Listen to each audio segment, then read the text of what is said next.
Welcome, welcome to, wow. Normally I would be saying only good news, so this feels a bit weird.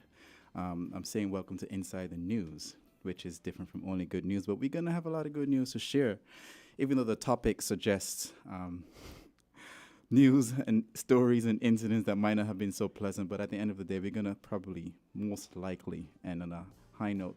We'll welcome my co-host here, Mr. Jamie Morris, recently newly minted anchor. What's going on, man? Hey, I'm good, man. It's also good to be in familiar territory, my old stomping ground here at WINNFM. So good to see familiar faces, Trent included. Brilliant. So, by the way, if you guys are listening and you haven't told people that this is going on, this is taking place, I would like to invite you all to share the live. You know, share the live is a phrase that we're very familiar with, so just share the live. If you know guys who might want to be beneficiaries of what we're going to share the live. If you're a guy who has been told many times you're such an amazing guy, share the live. If you've been let down ever so kindly by saying you're just a brother to me, share the live. If you feel badly that they're not taking you on, but you keep trying and they keep saying, oh, you're such a nice guy, share the live. If you keep singing that song, oh, baby, you got what I need, share the live. Because we're going to bring a lot of knowledge and conversation starters that will be worthy. Okay, so what's going on? I will let my co-host first start by telling us what we're really going to be talking about. All right, well, if you haven't figured it out just yet, well, first of all, let me say thank you again to you, Inoite, for inviting me here to discuss something that I think a lot of guys have been struggling with over the years, and it's good that you're shedding light on it. So, without further ado, let's talk about what we're doing today. So, it's going to be a candid conversation between Inoite and myself, and of point later in the program, Inoite will tell you when. We'll open the phone lines to you to contribute, but an engaging conversation about the notion of the term nice guy, what exactly it means, what are the characteristics, whether you know a nice guy or you think you are a nice guy, what are the highs, what are the lows, things like that. And all in all, the end of it, of course, would be to encourage nice guys to figure out the ways that you could live the best life that you can as a nice guy, or as some of you might decide after listening to us, as a formerly nice guy. Well, I am a recovering nice guy. That's where I am. In this phase, I am a recovering. When people go through those substance abuse and they've gone through their therapy and going through that process of recovering from that, I am, I'm recovering. That's exactly what I thought when you said recovering. I'm like, recovering. It's a phase. What is it, a 12-step process? Man, I don't even know how many steps, but it's a very painful process when you have to stare yourself in the mirror and say, listen, maybe you are the problem. Yeah, always. Yeah, this is going to be difficult because I'm going to be vulnerable today. So I'm not leaving anything unturned. I'm just going to be open. Going to be an open book. So let's introduce ourselves first. Jamie, why don't you do us the honors and let our listeners know who you are? All right, everybody. My name is Jamie Morris. I am obviously a friend of Inoite, and I'm also currently the co-host of Good Morning SKN on Studio 327 Inc. So if you don't know what that is, it's probably because we are new and still doing some advertising. Yep. We launched on December 6th, but not my first go around this time. Nope. I'm back on my old stomping ground here at WINNFM with Inoite to discuss things that guys think about, not necessarily talk about. So I'm looking forward to that. All right. Now, yours truly, if you guys have been listening to WINNFM for 70-plus episodes, you would have heard my voice. My name is Inoite Inanga, and I'm, like I said earlier, I'm a recovering nice guy. And this show, the fact that this show is coming 2 days before Valentine's is not a coincidence, by the way. It's very timely for some of us who will be, licking our wounds on that day and being bit penitent and wondering like, what did I do wrong? Or those big splashes, who make a big splash with no splish? You have a splash, but no splish. To have a full splash and full effect, you gotta have splish splash. We make a splash with no splish. Yeah, I've had a couple of those myself. All right, so let's turn to Wikipedia, and before we go to Wiki, I want to ask you, Jamie, what is the term "nice guy"? What does that mean to you? I tell you, it's a trigger, because it has a negative connotation, depending on the circumstances. And I know that when people talk about nice guys, they go, oh, he's such a nice guy. It can be used in so many different contexts, right? But the negative connotation for me is everything that you said when we began the show today. Oh, you are such a nice guy, but. Because there's always a lingering but, and those three dots that follow. It's like, you're nice, but you're not what I'm looking for. Right. Or maybe you're too nice. No, I don't need that in my life. Those sorts of things, right? And yeah, nice guy to me is somebody who, I guess, would be stepped on willingly because he puts himself out there for the benefit of other people. Mm-hmm. But at the same time, in doing so, he leaves himself open to being used. He leaves himself open to not taking care of himself and not being truthful with himself as to what is best for him. And after devoting so much time and energy to certain things that he thinks would bring him pleasure, just because it brings the people that he loves pleasure, it turns out that those people say, generally, and they're the ones who generally pull the trigger. You know that. It's like, this is not going to work anymore. That's a nice guy for me. Wow. You went deep, man. You went deep. You went really deep, and you prodded it. I prodded? Yeah. So didn't mean to prod. Yeah. So the term "nice guy" means somebody who generally believes that by being kind, by being altruistic, by being compassionate, that's what the world needs more of. And by doing that, you're making the world a better place. Because the contrary to that is the opposite, which is making the world a worse place. Right? So we speak about how we need more love, more kindness, more compassion, and we exude that. And it makes the world a better place, but it makes our world a worse place. Yeah. Yep. And that's let's see what Wikipedia says. It says nice guy, an informal term commonly used with either a literal or sarcastic meaning for often a man, a young adult. In a literal sense, it describes a man who is agreeable, gentle, compassionate, sensitive, and vulnerable. The term can be used positively and negatively. And when used positively, and particularly when used as a preference or description by someone else, it is intended to imply a man who puts the needs of others before his own, avoids confrontations, does favors, provides emotional support, tries to stay out of trouble, and generally acts nicely towards others.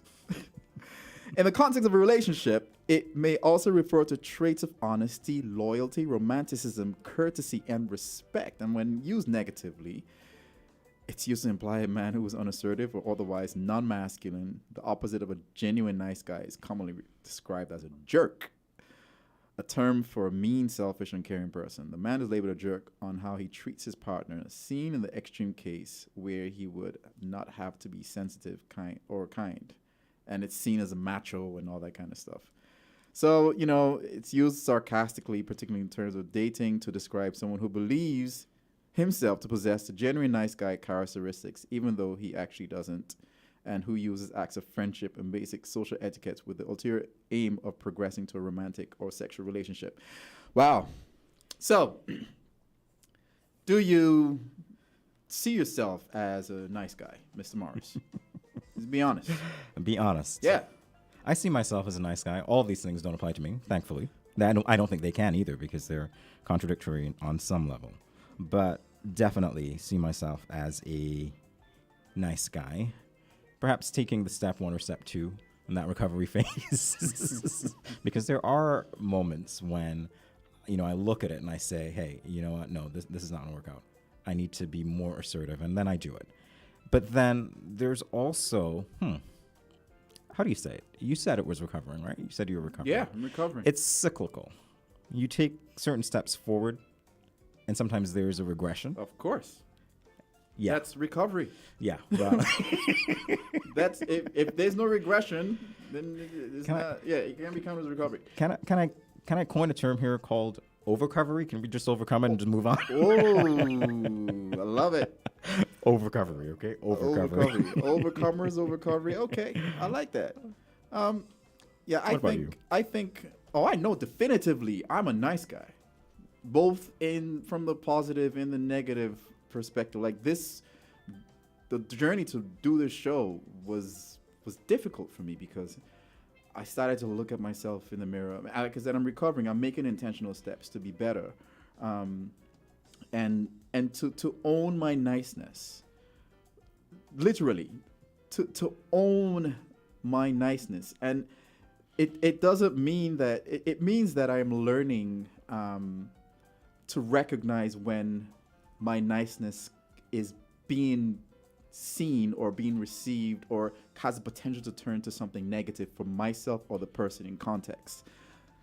Let me say that again. Owning my niceness has meant that I have to be conscious, I have to be present to know, okay, this nice trait about you is about to be taken for granted. It's about to be used in a way that's not going to be beneficial for you, or it could turn into you turning into someone that's not reflective of who you are. So with that, you have to, well, I literally sometimes just shut down. Oh, yeah? Or I shut down because I know what's coming. I know the answers to the test, man. If you know the answers to the test, why would you, I know the answers already. Yeah. So I literally just shut down and just retreat. Because I know what I've had to deal with, and I don't want to go through that again. So yeah, I'm a nice guy, recovering. So as the poster said, do nice guys finish last? I mean, do they? What do you think? Do nice guys finish last? Yeah. This is so interesting to me because in preparing to talk to you about this, I started to look at where the term originated. Sure. And it originated in the sport of baseball, actually. It was about, I think the Giants were one of the teams, and I forgot who the other guy is, fortunately for now. But it was about the team that came in last. And the guy was saying, well, we need to be more nice and so on. He's like, look at where the nice guys are. They technically have finished last.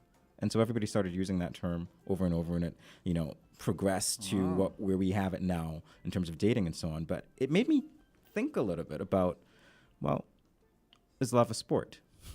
Is it a game? Are we playing games with each other to some degree when we talk about nice guys potentially finishing last? I don't know. Do nice guys finish last? That's the question. Somebody once told me, nice guys don't finish last. Weak ones do. I love it. I love it. Weak. I would go a step further and say weak nice guys finish last. Because somebody recently was talking to me, and she said to me, and she hadn't spoken to me in years, and she says, "You're different." And I said, "What do you mean?" She says, "There's something about you. You're different. Back in the day, you wouldn't be so assertive.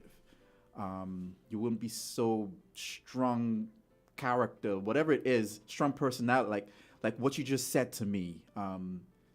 You wouldn't have said this years ago."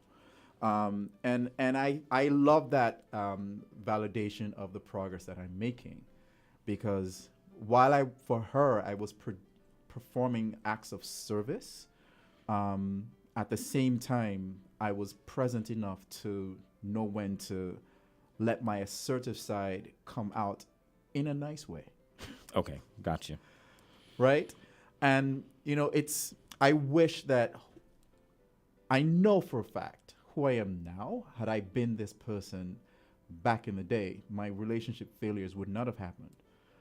Either I would have been the one to understand when to just cut and leave, or they would have been the ones to understand, you know what, I need to respect him more because he just commands that level of respect. And knowing with that respect, you can't take advantage of me. Yeah. You can't. It just won't happen because you know there will be consequences and I won't be afraid to enact certain boundaries or sanctions. Oh yeah, I do sanctions now. You're triggering a lot of things here. I do sanctions. Wow. Joan Samuel on the live says, hi to, this is hi to bra. I think she meant bro. Hi to bros. Okay, nice guy just mean a man, and I am a nice person, but I get looked down, but I still want to do the right, I can't. I guess thing maybe? Right thing Right. for me to do. Right, great. Yeah. So yeah, that's so going back to the term, the nice guy. I think weak nice guys finish last, and who's a weak nice guy? I think a weak nice guy is a nice guy who is oblivious to why he's not making progress and not seeing that Wow. he may be contributing to the regressions that he's having in his interpersonal relationships. You have to look at yourself in the mirror, and That's hard. and whether or not the person is treating you in a way that is not desirable of how you feel you need to be treated, something about what you're doing is causing them to do that, because when they go to the jerk, they're not treating them that way. Let me say that again. When they go to the jerk, they're not treating them that way. So, and it doesn't mean that these women are inherently bad. You don't get what you deserve in life. You get what you negotiate. Ouch. But true. I mean, that's it. You get what you are able to negotiate in life, not what you deserve, because life is definitely not fair. If it was fair, we wouldn't be having this show. But here's the thing, Inoite. You get what you negotiate. In order to negotiate, you have to appreciate that there is a balance of power at play. And so your perspective going into the negotiation would determine whether or not you would be successful at negotiating. Otherwise, you fold quickly. And I think that's what I've done in the past. I think that that's what some other nice guys have done in the past. And I think that's why over time it might be a case where people say, hey, you know what? Well, you're a pushover. On to the next one. I want a little challenge. Then guess what? We're intelligent. You're a math, computer science guy, right? And more, yes. And more, right? I have a degree in computational physics, right? What I'm trying to say is we're smart. Yeah. Okay? Yeah. We're I'm with too you. smart to not know when to create that challenge. Yeah. Yeah. We're too smart to not know when to, in a way, artificially, if you want, create that challenge. I do it. Yeah. I've had to do it because I'm like, listen, this is your default response, but today, choose different. Yeah. Yeah. Choose different. Even though your gut is saying, do it, do it, do it, do it. I've had to bring that level of intellectual and emotional intelligence to stop me from, again, continuing down this rabbit hole of failure after failure after failure. And they all fail very similarly. They all fail very similarly. Doesn't matter how much they all fail. So, right. Anyway, so that's my whole take about the fact that question about nice guys finishing last. We're gonna take a quick break. Before we take a quick break, Jolie Manners Woodley says, "Are you familiar with personality Myers-Briggs personality types? It can shed some light as to why nice guys seem different." Yes, we are very familiar with those. They are probably also phenotypes, empaths. I'm a super empath, by the way, which tend to be the minority among the male population. So with that, we're going to take a quick break. And when we come back, right, we're going to dig deep now. This is where we're going to start hitting deep on what the characteristics really are. We've spoken about our views, but we're going to listen to what an expert therapist or psychotherapist, whatever, has to say about this, and then we will go back and forth about whether we can relate to this. Okay, this is therapy for us too. All right, we're right back. Enjoy the convenience of getting all your documents in one place. At the TDC Copy and Print Center on 4th Street in Basse-Terre, we do just that. We offer document formatting, graphic design, and copy and print services. Our team of professionals truly understand all your needs, whether it be administrative, professional, academic, or personal. You bring it, we deliver it with quality every time. Visit the TDC Copy and Print Center today in the TDC Mall on 4th Street in Basse-Terre or call 465-2511. Your copy and print specialists are waiting to serve you. Maybe it's the way the brilliant gold liquid reflects our sunshine, or how the bright blue of its label mirrors the clear Caribbean skies overhead. Maybe it's the fresh, crisp taste of this beastly cold beer on a scorching hot day. Maybe it's even the way it brings us all together. But one thing is for sure, Carib is very much a part of who we are wherever we're from in the Caribbean. Carib, it's the way we play. Drink responsibly. People make the world go round.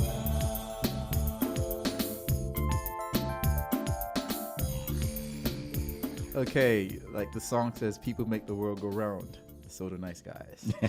Yeah. So do nice guys make the world go round. This world wouldn't be this world if it wasn't for the nice guys. Is it spinning twice as fast now? Because guess what? Nice guys give hope when there is no hope. You know what it does? It gives hope to the girls with the jerks to feel like they can turn those jerks into nice guys. At least they exist. Why can't you be like such and such? You really think that conversation happens? Jury's still out. Well, you need to be in touch with yourself. Why are you always out with the boys? Why aren't you listening to me? Why don't you want to talk it through? Why don't we need to talk through these problems? I have something to say. Let's talk. Yeah, you're describing. You can go back and say, well, such and such does it. So we're right hope. All right, so like I said, we're going to dig deeper. We're going to get some wounds, open them up, and, put Band-Aids back on them. We're not going to do surgery because we're not equipped to do that. Marlene Richardson on the live says, it go both ways. Men treat ladies like a jerk, and ladies, yes, we do treat good guys like a jerk. Well, I would say I like jerk chicken, by the way. But when you have too much jerk, man, it burns you. Oh, yeah. Okay, Yeah. I'm going to stop there. So we're going to say, like revered psychotherapist and men's health expert, Dr. Robert Glover once wrote, everyone knows a nice guy, the great listener whose female friend label a catch, but never has a date on Saturday night like I won't tonight. The husband tries desperately to please his wife, but whose marriage is emotionally and sexually unfulfilling. The reliable buddy who everyone turns to for favors and advice, but whose life is in shambles. Dr. Glover penned that 18 years ago in his beloved guide to kicking life's ass. No more Mr. Nice Guy, a proven plan for getting what you want in love, sex, and life. I got to read that book. All right, so we're going to go in, we're going to take turns talking about these characteristics and, give our views on them. By the way, we're presenting this to our listeners, but you're going to get a chance to call in after the break, like the big break. We're going to break for news at 12 noon. And then after that break, we're going to get personal. Okay? We're going to open up some anecdotes without necessarily identifying anybody. And you guys get to call in and chime in, and we will read whatever is going on the live. So, Mr. Morris, we're going to go through these commonly accepted characteristics of nice guys and see whether we can relate to them. All right, so you go with the first one. Yeah, please call me Jamie. Okay. All right, so here we go. The first one, characteristics of nice guys. Number one, nice guys are givers. So nice guys frequently state that it makes them feel good to give to others. Yep. Can I get an amen? Amen. Can I get a yeah, man? Oh, Yeah, yeah, man. definitely. All right, so these men believe their generosity is a sign of how good they are. Oh, I get it now. And they will make other people love and appreciate them. So the more you give, the more good you are, the better you are. Yeah, I can relate to this to an extent, but I don't think that my generosity is a sign of. It's my default. So I've learned to give without expecting. I can do without getting the reciprocity within certain dynamics. Like I can just do something and close my eyes and walk away and just know I've done it. I don't care if it's reciprocated, if it's affirmed or whatever. Well, in an interpersonal relationship, that's different. But when it comes to certain dynamics, it's just my default. So, and it makes me feel good. When I'm down, and it's psychology says it, if you practice gratitude when you're feeling low, you feel better. Like releases those happy hormones or whatever. Yeah, it does. So when I do something good for someone, it lifts my spirits. Let me leave it at that. All right. So next one, you can relate to that, right? Of course I can. Nice guys are definitely givers. I think that, yeah, I relate to it. All right, next one. Nice guys fix and caretake.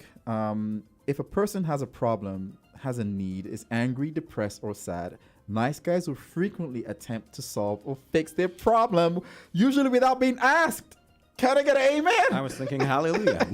Because this is where we are today, yeah? Oh my gosh. Yeah. Yes. That preempted, but it's also, I think we have that level of empathy that says, okay, you just feel moved to act. Yeah. Yeah. You said you were an empath before, so am I. And I know that. I'm so aware of it. So absolutely. This is right.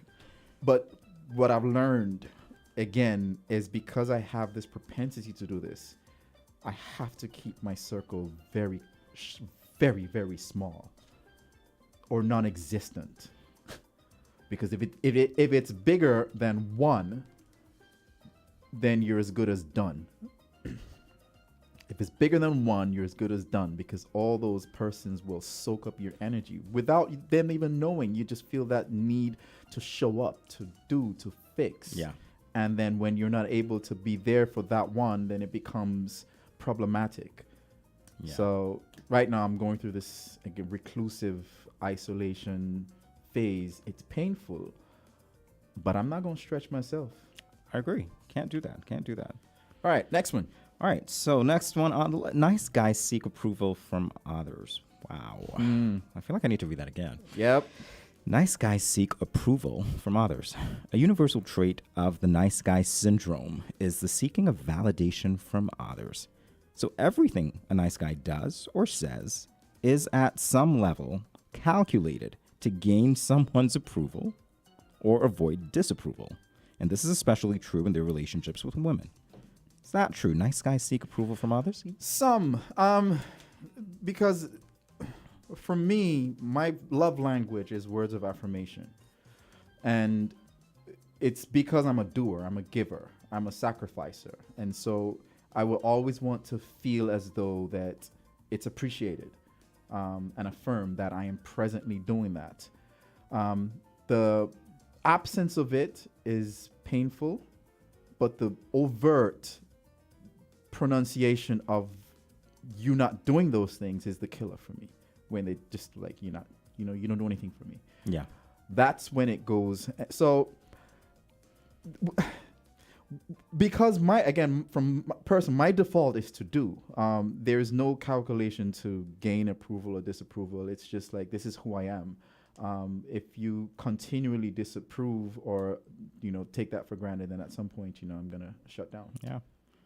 For me on this, I'm seeing this and it's forcing me to look in the mirror a little bit and realize that, I'm on this journey, because before I probably would have checked every one so far. Like, yeah, check, definitely seeking approval. Mm-hmm. And now I realize there have been phases in my life where I'm like, yeah, not today. There's growth. Yes. I like that. All right. Next, you're the next guy, right? Reading? I think I just read that one. That's you. Oh, me. All right. Nice guys avoid conflict. Yep. Ding, ding, ding, ding, ding, ding. Nice guys seek to keep their world smooth. To do this, they avoid things that may rock the boat or upset anyone. Oh yeah. Oh yeah. Even when you want to. Even when you should. Yeah. Even when you should. Boy, are we going deep? We go, or are we just sure? We're going reading. deep, man. This is Yeah. Yeah. Avoiding conflict for me has meant, like keeping your mouth shut, walking away, not saying what you need to in the moment because you don't want to get too angry and say what you think you should. But at the same time, it's like I felt that there are some women out there who actually have this need for that conflict. Yep. So do it. I'm telling you. I'm gonna open up a little bit here. I don't necessarily avoid conflict, but I have learned to know when conflict will not lead to anything constructive. That's the growth. I have learned when to know that and just see with this clairvoyance that I possess, I can already see the argument. I can know what you're going to say. I know you're predictable. I know how I'm going to respond. And if you see that and still go into it, then you're crazy. Yeah. So my past was to avoid conflict, but now I know, okay, now E, you got to fight. Take it, take it to her. Because this is the right time to do this. Because you have a way, you are going to be able to get your point across in a way that she's going to understand, and undisputably understand. And if you don't know that, put up, shut up, move on. Sign me up for that class. Man, I had to get to that point. So no, I no longer avoid conflict. I just know when it's just not going to lead to anything constructive. And I'm not going to do, it's going to be destructive and you still go and do it. You're jumping into a volcano is going to kill you and you're still going to say, I want to skydive and see what it feels like. No, that make no sense. None whatsoever. None whatsoever. All right, next one. For the thrill, maybe? For the thrill. All right, so here's the other one. So nice guys believe they must hide their perceived flaws and mistakes. Okay, so nice guys are afraid that others will get mad at them and shame them or leave them if some mistake or shortcoming is exposed. In other words, the nice guy pretends. The nice guy covers up what he thinks is a flaw. If that's the case, we would not be on the show today. Well, that's true. Although one is a recovering nice guy and one is a, quasi nice guy now. So I can see why this is applicable to nice guys who have not owned their niceness. But when you get to that stage of knowing who you are and owning your truth, then those flaws, I don't have a problem owning them and actively working on them, so I can relate, but I don't think that's who I am now. Good. I think you can only pretend for so long anyway. No, you can. That's just the point. You're not going to be consistent in your pretense, are you? You're going to forget at some point. You're going to slip up, and then everything gets exposed anyway. So hey, spies though, make a profession of it. Well, hey, we got professional spies as nice guys out there. If you are there, let us know. All right. Well, nice guys seek to do the right way to do things. Yes, nice guys believe that there is a key to having a happy, problem-free life. They are convinced that if they can only figure out the right way to do everything, nothing should ever go wrong. Yes, this is me. Yeah. If This you is can me. only figure out the right way to do everything, nothing should ever go wrong. This is actually you. This is me. Wow.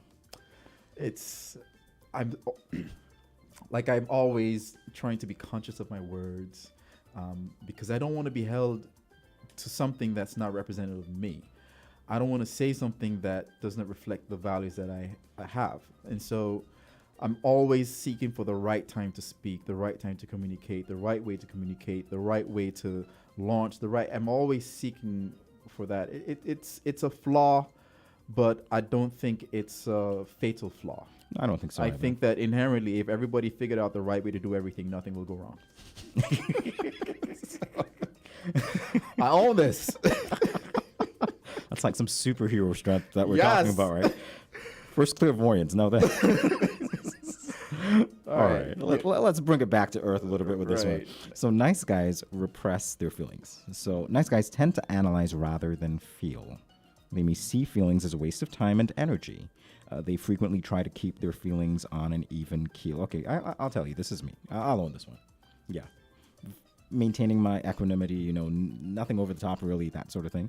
Repressing my feelings if I think in the moment. There have been experiences where I think in the moment, expressing myself is not That's the best. emotional intelligence, though. I don't see this as a flaw. I see that by being able to actively analyze and not just lean on your default emotion is a strength, because stereotypically, that's what our counterparts would do. And so it's good to have that balance. I know right now, I know when I give myself permission to feel. I know, okay, E, right now you can't feel. So right now on the show, I'm not feeling. But leading up to the show, I was feeling. Last night, I was feeling terrible. But I was home, I was alone, and quasi safe space, and I know there's no consequence to feeling now, so I'm gonna feel. So Yeah. I think this is just emotional intelligence at play. All right. So next one, nice guys often try to be different from their fathers. Many nice guys report having unavailable, absent, passive, angry, philandering, or alcoholic fathers. It is not unusual for these men to make a decision at some point in their life to try to be 180 degrees different from dad. 110% me. 110% me. I will own this. And this is the part where, growing up in an extended family, not seeing dad as often, being raised by women as well. If we bring that there, I'm looking at it and I'm seeing, I saw the other side of the relationship after there was no more relationship, where the woman was alone.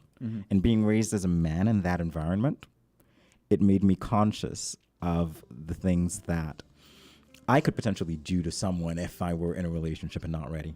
Right. And so that 180 degree turn, that's me. Man, this one hits deep because I am this way because of my father, but not for these reasons. I never saw my father have to put his foot down. I never saw my father have to tell my mom no. Not that he was a nice guy. My father was not a nice guy in that way.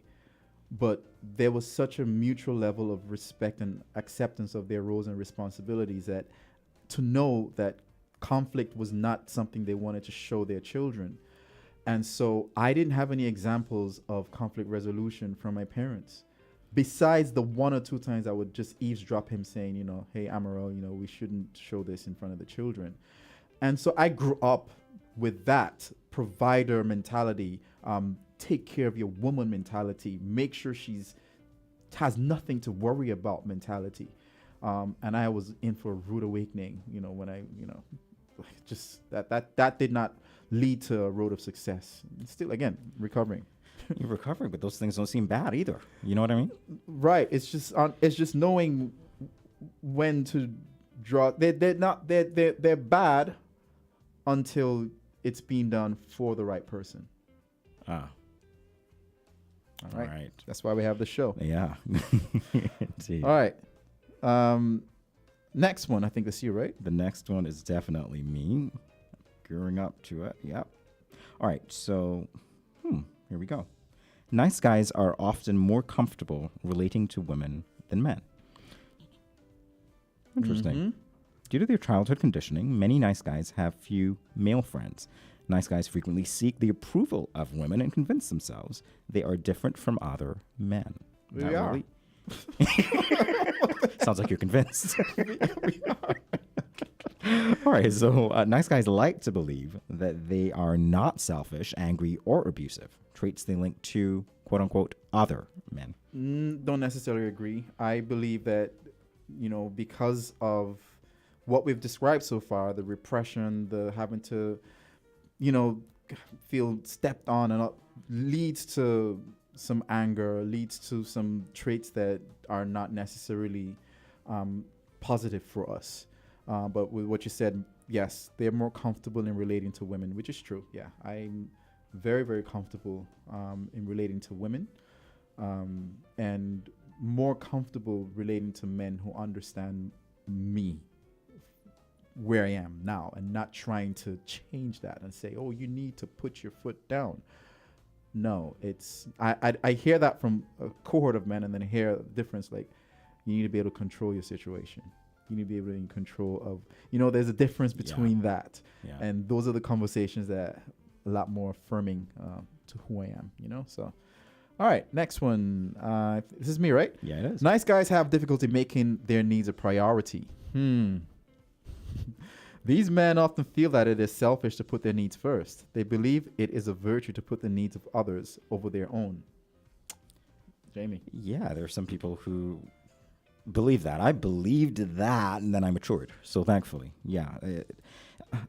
It's one of these weird things where you're taught to be altruistic. You realize that, as you say, it makes the world go round when you express, caring for people and so on, love for people in that way, where you can say, I'm being unselfish by putting your needs ahead of my own, but you really have to take care of yourself first.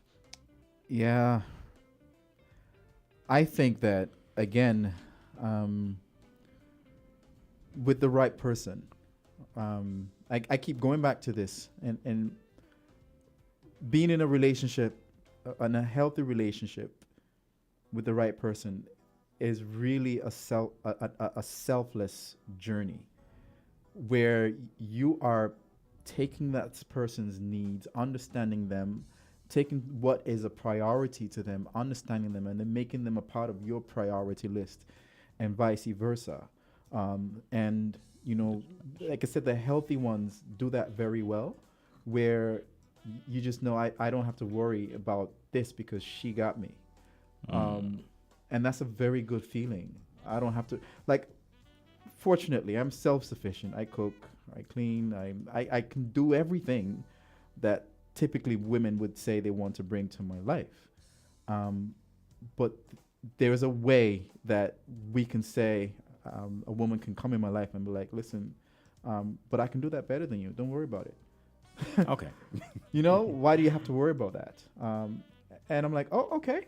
You don't have to, but if you want to, then I can always say, okay, yeah. And then I can figure out where I fit in her life, where I know she probably can do this, but I think I can find a better way to take this load off of her. So let me be that, and vice versa. So I think that's, again, it becomes a problem where it's being done, wrong person, wrong circumstance. I like where you are on the spectrum, though. You realize there is a spectrum. Yes. Because there's some people who are listening to us right now, and they were like, I'm having trouble with this. And then there you are speaking, and you're like on the other end of the spectrum. I like where you are. All right, last one before we go to the dark side of these traits, because we need to talk about that too. This is you.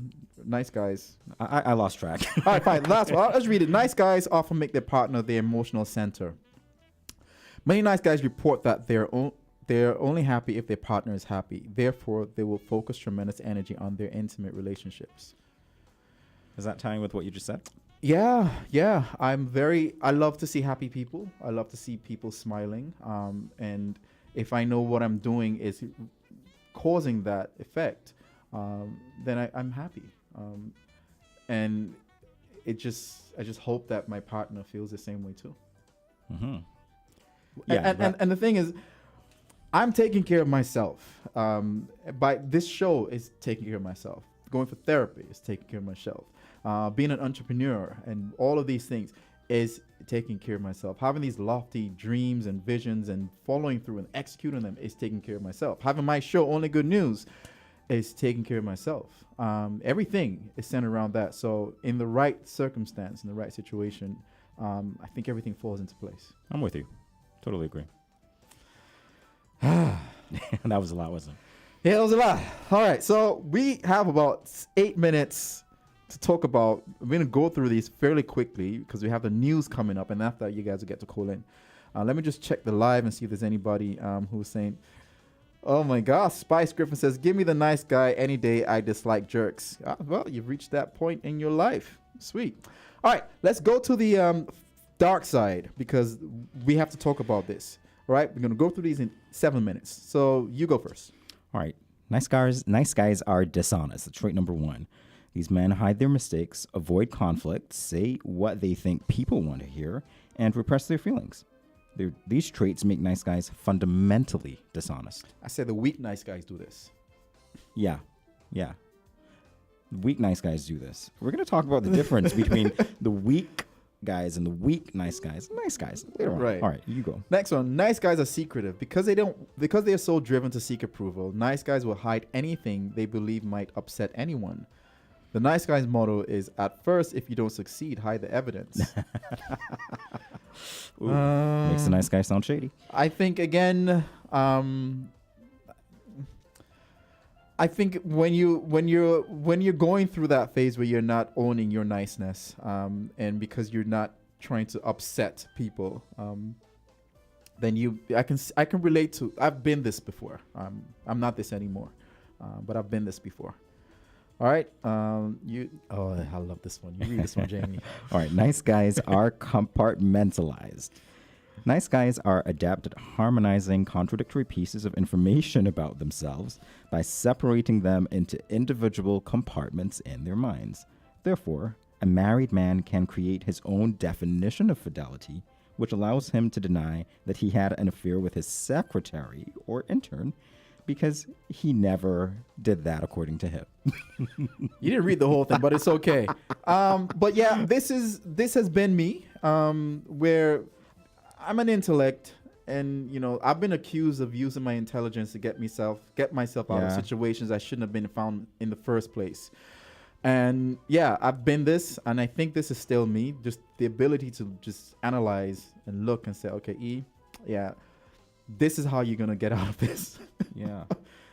And it's stating truth. It's very hard to argue against facts and truth and knowing how to do that. So this is a trait that I know I possess, and I need it.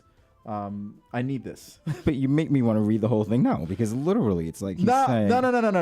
The compartmentalizing bit, separating individual compartments in their mind. So it helps. Insert the ability to do that helps. That's interesting. It helps. Yeah. Being able to compartmentalize help. It can work against you. It can be perceived to be negative. But I need this to survive. Well, I got you. It's a survival tool. Yeah. Next one. Nice guys are manipulative. Nice guys tend to have a hard time making their needs a priority and having difficulty asking for what they need in clear, direct ways, and this creates a sense of powerlessness. Therefore, they frequently resort to manipulation when trying to get their needs met. I think this... I'm not this anymore, because I can outright state what my needs are, but when they talk about manipulation, I think it means that you're not able to express that you may want to be in a relationship, and so all the things that you're doing is to cajole that person to feel a certain way, and make that first step and whatever, which is the same thing as the next point, which is about being controlling. I think that it's there, but once you understand your strength, understand that no is an option. No is an option. Then that goes away. I'm glad this looks foreign to me. All right, nice guys are controlling. A major priority for nice guys is keeping their world smooth. We said that. So this creates a constant need to try to control people and the things around them. Yeah, it's part of what we just spoke about. Alrighty. All right, next one. Nice guys give to get. Though nice guys are generous givers, their giving often has an unconscious and unspoken strings attached. They want to be appreciated, they want some kind of reciprocation, and they want someone to stop being angry at them, etc. Nice guys often report feeling frustrated or resentful as a result of giving so much while seemingly getting so little in return. I say this is true and false for me. Yeah. Because again, I don't give to get, but if you're overtly discrediting the fact that I do that, then that resent starts to set in, So I can relate. So then the conversation happens about, okay, how come you're not, how come I didn't get that thank you from you, or how come it wasn't, it's like, what happened? I want to know what happened, just to understand why. And then it becomes a very high tension environment.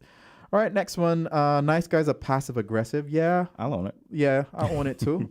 Because they express a frustration and resentment in indirect, roundabout, and not so nice ways. This includes being unavailable, forgetting, being late, not following through, not being able to get an erection, climaxing too quickly, and repeating the same annoying behaviors even though they promise never to do them again. I don't relate to that, but the passive aggressive bit, yes. Because if after I've spoken so many times and expressed myself about not being happy and I get scolded for doing that, then I just turn to passive aggressive. Yeah, it's a default. It's a default. It's a coping mechanism. Which is the next one. We read this one. We have like 1 more minute before the news. Nice guys are full of rage. I gotta read this quickly. All right. Nice guys frequently deny ever getting angry. A lifetime of frustration and resentment creates a pressure cooker of repressed rage deep inside them. So this rage tends to erupt at some of the most unexpected and seemingly inappropriate times. This has been me. It's not going to be me anymore in this part of my recovery because of therapy and just understanding where I am. All right, next one. Nice guys are addictive as a way of relieving stress, but not me. I can't relate to that. All right. You next, real quick. All right. Nice guys have difficulty setting boundaries. Yep. Definitely. They have hard time saying no or saying I'm not going to, but that's not me anymore. No is an option. There's a lot of love in the word no, by the way. Nice guys are frequently isolated. Though nice guys deserve to be loved, their behaviors often make it difficult for people to get very close to them. Yeah? Uh-huh. And nice guys are often attracted to people and situations that need fixing. Ooh! That kind of stung, right? Ooh! 3 minutes? Okay. Wow. Yeah. They gave us, we got time for this. 3 more minutes. Yeah, we have time for this. Yeah, read this one. Yes. Yes. At the sting. All right, so here we go.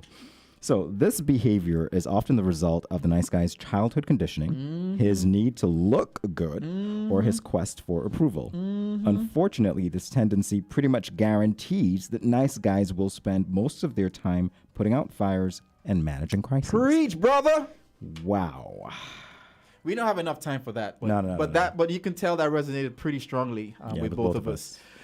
Next one, nice guy frequently have problems in intimate relationships. Now, though nice guys put a tremendous emphasis on this part of their lives, their intimate relationships are often a source of struggle and frustration.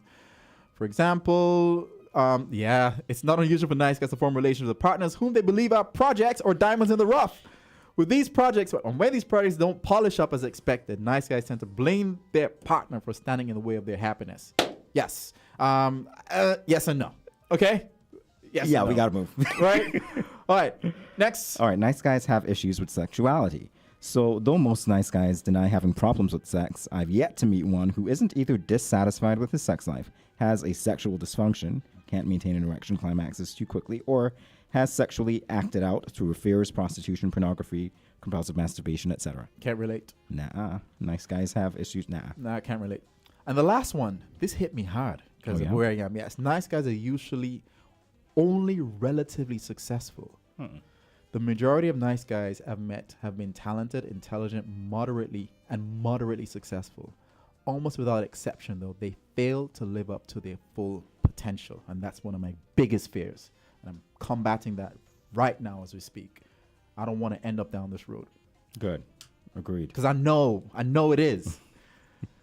Agreed. Definitely. I don't know that I could relate to this. I think I'm a nice guy. I think that. But to say that I'm not living up to my full potential, I think I've taken steps against that. So, yeah, not me. People, we've come to the end of the first segment. This was great. This is fun. It's therapeutic. Owning your truth publicly, being vulnerable for people to ridicule you or agree with you. That's okay. Right? That's growth, right? It is. And, it's been great. When we come back at 12:30 ish, we will get a little bit more personal about our experiences. And that's when you guys get to call in. And I hope you're going to call in because this has been great so far. Thank you for Spice. Spice says, not you, Anointed. Not in my years of knowing you. You don't give to get. You give, and at times it's at your detriment. So thank you guys for listening so far, and we'll come back on the other side of the news. All right, bye.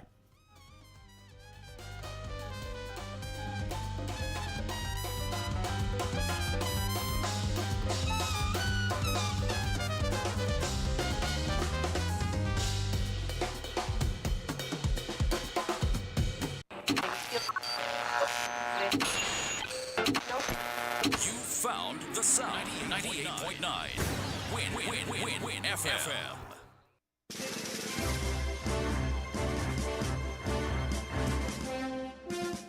We now bring you the headline news. The headline news is brought to you by Caribbean Alliance, The Grange, KDP Enterprises, Carib Brewery, and National Bank.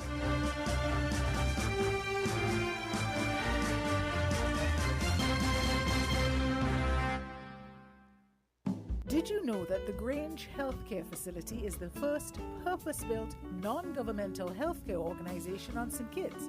It's situated at Otley's, 7 miles east of Basseterre in beautifully landscaped surroundings. The Grange has a team of highly trained professionals and provides care that's rated as being comparable with UK and North American standards. The Grange offers varied accommodations to suit your individual needs, and our all-inclusive packages make the cost of care per hour the most competitive on the island. Services include convalescent care for all ages, daycare facilities for older adults, rehabilitation services, and training and continuing education for healthcare providers. For more information, call 466-5525 or 465-8020. Fax 466-8221 or email thegrangehealth@gmail.com or visit our website at www.grangehealthcarefacility.com. Stop standing in long ATM lines to withdraw cash. Use your national debit or black cards to complete a wide variety of transactions at supermarkets, variety stores, gas stations, pharmacies, and more. Shop online at the most popular websites and stores for quality brands using your national debit or black cards. And take back your time to enjoy all the things that you love to do.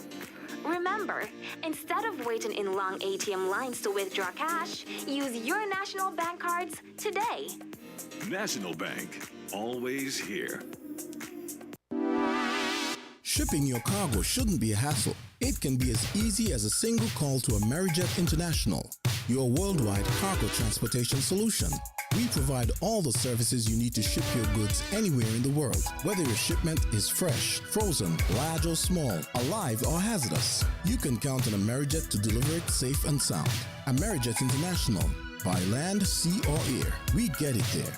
For more information, visit us online at www.amerijet.com or call us at KDP Enterprises at 466-9595.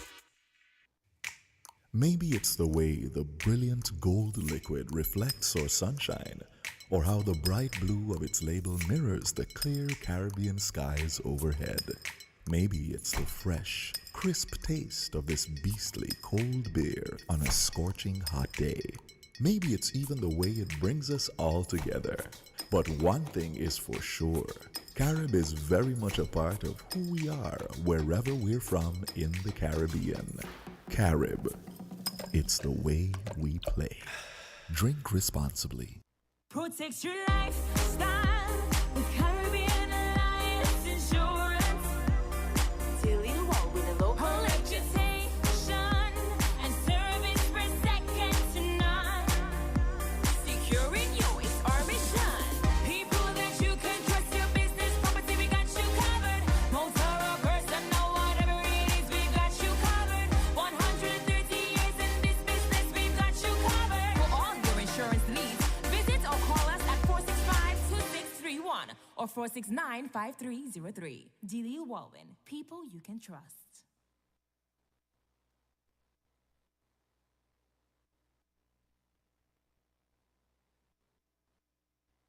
With the Win Headline News, I am Devon Cornelius. And I am Yolanda Weeks. Making the headlines. Government announces plans for Phase 3 of JNF General Hospital. Prime Minister Harris reports on the continued resurrection of cruise tourism in St. Kitts and Nevis. Veteran broadcaster in the USVI, Dr. Afnil Adi Otley, died on Thursday. Internationally, Mexico's president has promised there will be no impunity for anyone who kills journalists. The body of the fifth Mexican reporter to be killed this year was found in the southern state of Oaxaca. The details and more straight ahead.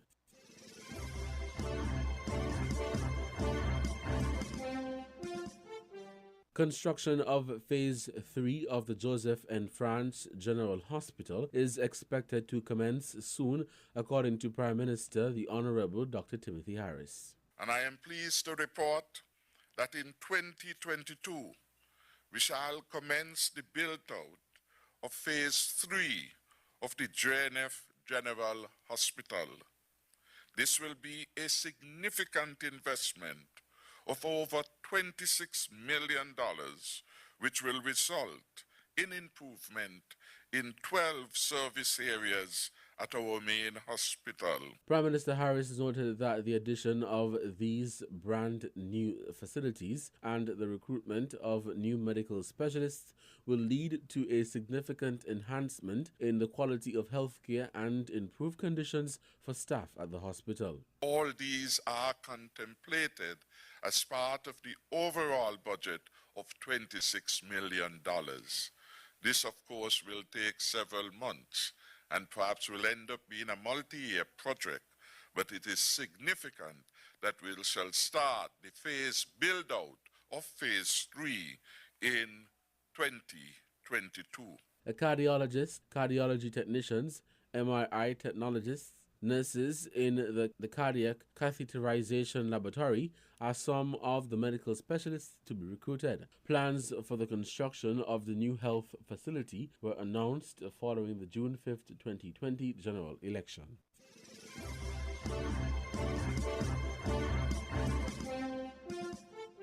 There has been a rebound in the tourism sector, said Prime Minister of St. Kitts and Nevis, the Honorable Dr. Timothy Harris, during his press conference on Thursday, January 9. He said this evidence can be seen at the Port Zantic cruise port in Basseterre. Harris said though the cruise industry is not back to pre-pandemic level, the 2021-2022 tourist season is off to an encouraging start. I'm advised that we have had 158 cruise calls so far, with 138,022 cruise passengers. This compares well to the prior season, 2020-2021, when for 9 months, October 2020 to June 2021, there was 0 cruise calls and consequently 0 passengers. Given the COVID-19 situation, the cruise ships are not sailing at their usual maximum capacity as a precautionary health response. As it relates to arrivals for January 2022, Prime Minister Harris said 6,683 passengers arrived in the Federation, which is up to 5,324 over 1,350 passengers recorded in January 2021.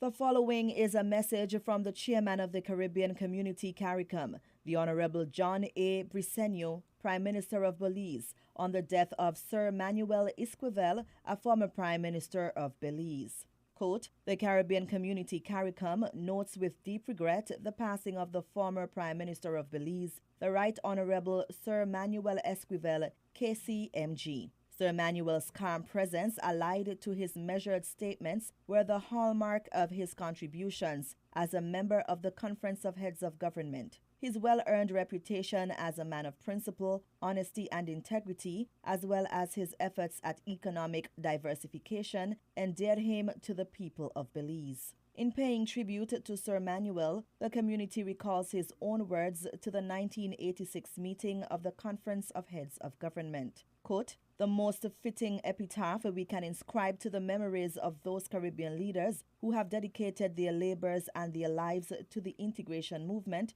is a promise to endure, to build on their achievements, and to be steadfast in our commitment to make the movement work for the states and the peoples of the Caribbean community. End quote.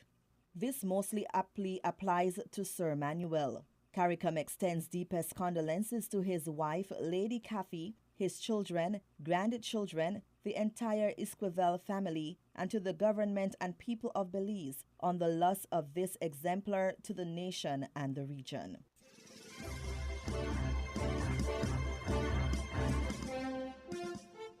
In regional news, Veteran broadcaster in the USVI, Dr. Afnil Adi Otley, died on Thursday. The Virgin Islands Consortium has that story.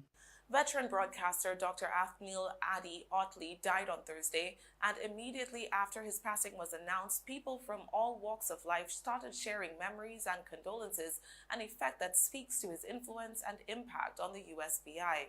A statement from Government House read in part, "Through his warmth, generosity, and kindness, Adi became the voice of the Virgin Islands, and in so doing, he gave voice to thousands of Virgin Islanders through the decades by sharing his broadcasts with the many residents who called his program."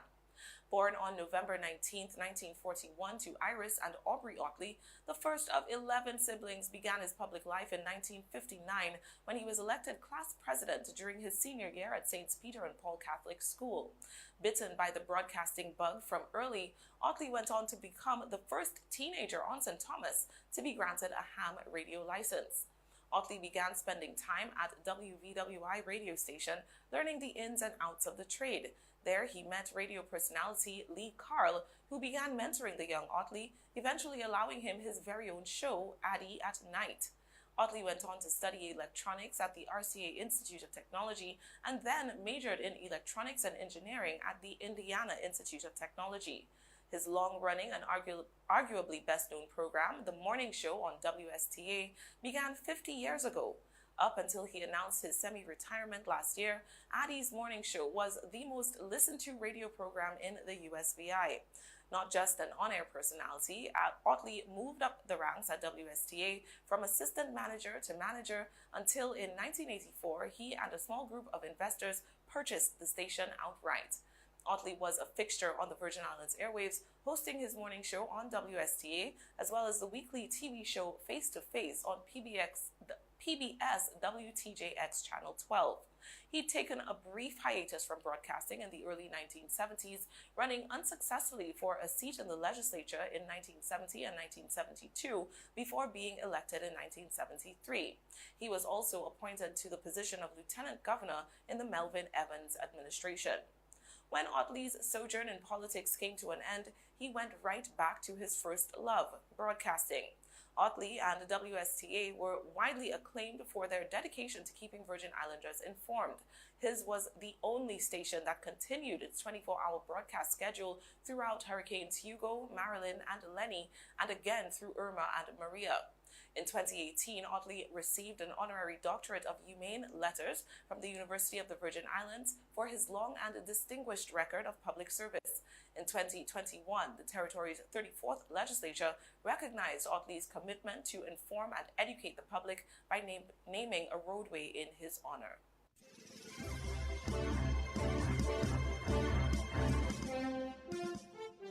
we now bring you these international reports. These family and friends of murdered journalist Herber Lopez are gathering for his wake. He was a manager of a news website in Mexico's southern state of Oaxaca and was shot dead on Thursday. This was a cruel act done, without doubt, by unscrupulous people. I think our colleague didn't deserve that kind of warning, if that's what they wished to convey by shooting him 5 times. Prosecutors say 2 suspects were arrested as they tried to leave the murder scene. Lopez had received threats before, but he'd not joined a government program that provides protection for around 500 journalists. His brother said trust in institutions is falling. Lately, we've fallen victim to criminality, to abuse of power, situations that are beyond our control. As a media worker, I'm very worried. I trust in the authorities and ask them to do their job as they should. Lopez is the 5th journalist to be murdered in Mexico this year. President Andrés Manuel López Obrador says those responsible will be brought to justice. It may be that these regrettable crimes are committed, but there is no impunity, zero impunity. It is not the same as before in all cases. Reporters Without Borders says 90% of the murders of journalists go unpunished in Mexico. Many reporters are killed for working on stories about drug-related violence or government corruption. Mexico is one of the most dangerous countries for journalists, and we're seen like that by the rest of the world. We're seen as a country where the authorities are not able to contain these crimes and end impunity. We've been asked time and again what's happening in Mexico. Journalists across Mexico know the dangers they face are rising, and they're urging the government to do much more to protect them. Victoria Gatenby, Al Jazeera.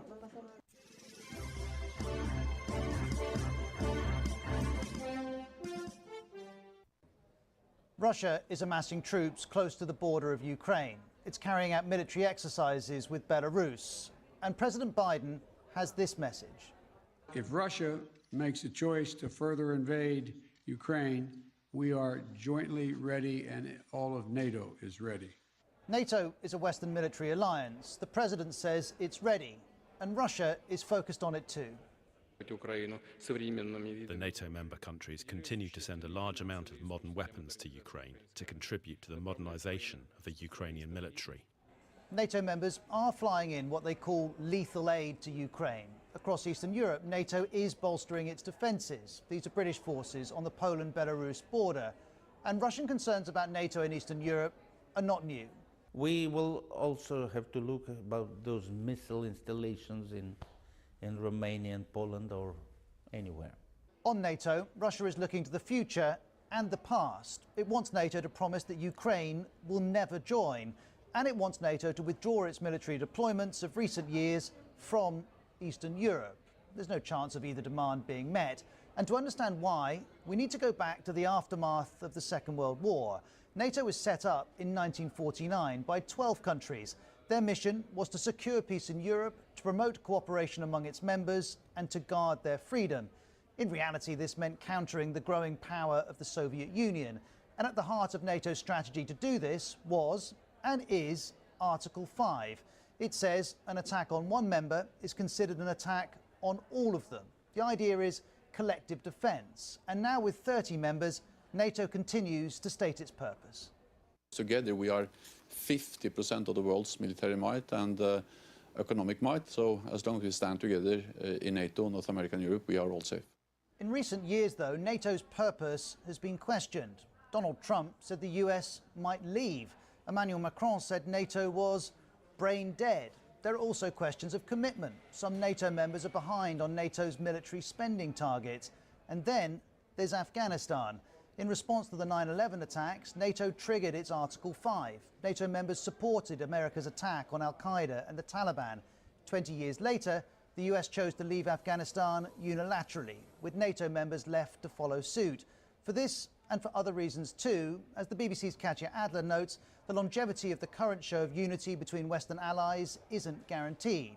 Now, whether Russia sees that as a chance, we can't know. Some argue this crisis has galvanized the NATO alliance. But what is clear is that NATO's expansion has angered Vladimir Putin. We won't move 1 inch towards the east, they told us in the 1990s. And what happened? They deceived us. They brazenly tricked us. That claim is disputed. NATO's expansion, though, is not. The countries here in purple joined before 1997. Since then, the 14 in yellow had their requests to join accepted. Many of them are former Soviet states. 5 share a border with Russia. Moscow sees all of this as a major threat to its security. The continuation of NATO's open border policy and further movement towards our borders is exactly what threatens us. NATO is not a development institution, it is an instrument of confrontation. It's quite obvious that its expansion poses a threat to us. Russia doesn't see NATO as defensive, it sees it as an extension of American power. It sees its very existence as a reduction of Russian power. And Ukraine finds itself right in the middle of Russian efforts to resist that. It shares borders with Russia and the European Union, and while it's not a NATO member, it's what NATO calls a partner country. That means it could join in the future, and Russia is using its military to make it clear that that mustn't happen, which brings the EU to this conclusion. We are living, to my understanding, the most dangerous moment for the security in Europe after the end of the Cold War.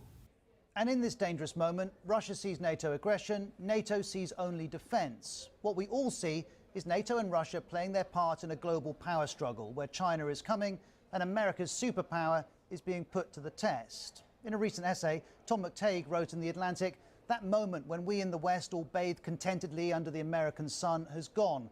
In that context, he argues, Putin then is a modern man, reacting to the modern world, using modern methods in an attempt to make something new.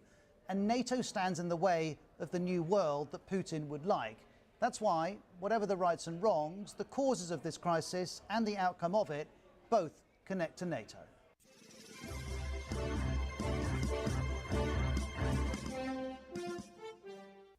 And in the last few minutes, Number 10 has confirmed that Boris Johnson has received a questionnaire from the Metropolitan Police investigating allegations of COVID rules being broken in Downing Street and Whitehall. Our political correspondent Ione Wells is at Westminster. Ione. That's right. Just this evening, in the last couple of minutes, Number 10 have confirmed that Boris Johnson has now received a questionnaire from the Metropolitan Police, and his spokesman said that he will be responding to this as required. Now, what we know is that the Metropolitan Police have sent these questionnaires and are sending these questionnaires to more than 50 people who are alleged to have been at various different events between May 2020 and April 2021. Now, people receiving these questionnaires, including now the Prime Minister, will be expected to account for why they were there, and also expected to answer all the questions fully and truthfully as well. Now, the fact that the Prime Minister has received this questionnaire doesn't necessarily mean the police will find him to have broken rules. It doesn't necessarily mean that he will get a fine. This is all part of their ongoing inquiry. But I think fair to say that politically, this is an incredibly uncomfortable situation for the Prime Minister to be in, with many Conservative MPs currently feeling that if he is found to have broken rules, if he is found to get a fine, then they believe that his position could become untenable. Thank you, Ione.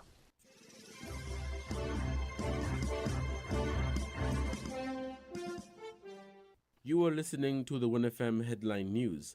Let's recap our top stories. Government announces plans for Phase 3 of JNF General Hospital. Prime Minister Harris reports on the continued resurrection of cruise tourism in St. Kitts and Nevis. Veteran broadcaster in the USVI, Dr. Afnil Adi-Otley, died on Thursday. Internationally, Mexico's president has promised there will be no impunity for anyone who kills journalists.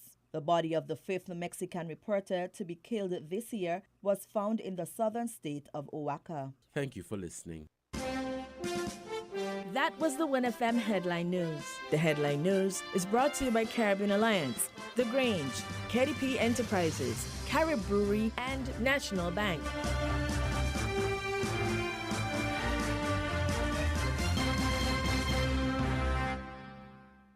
Protect your lifestyle. Caribbean Alliance Insurance.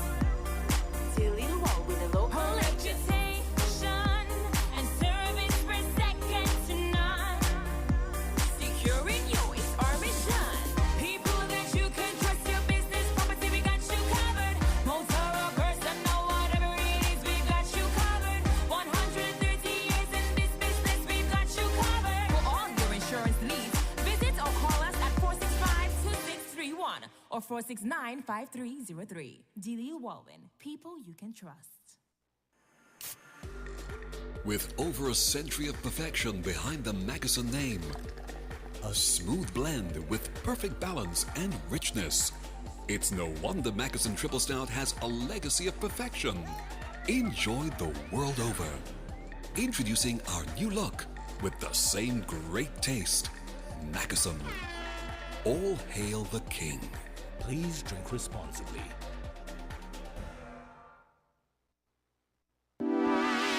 Shipping your cargo shouldn't be a hassle. It can be as easy as a single call to Amerijet International, your worldwide cargo transportation solution.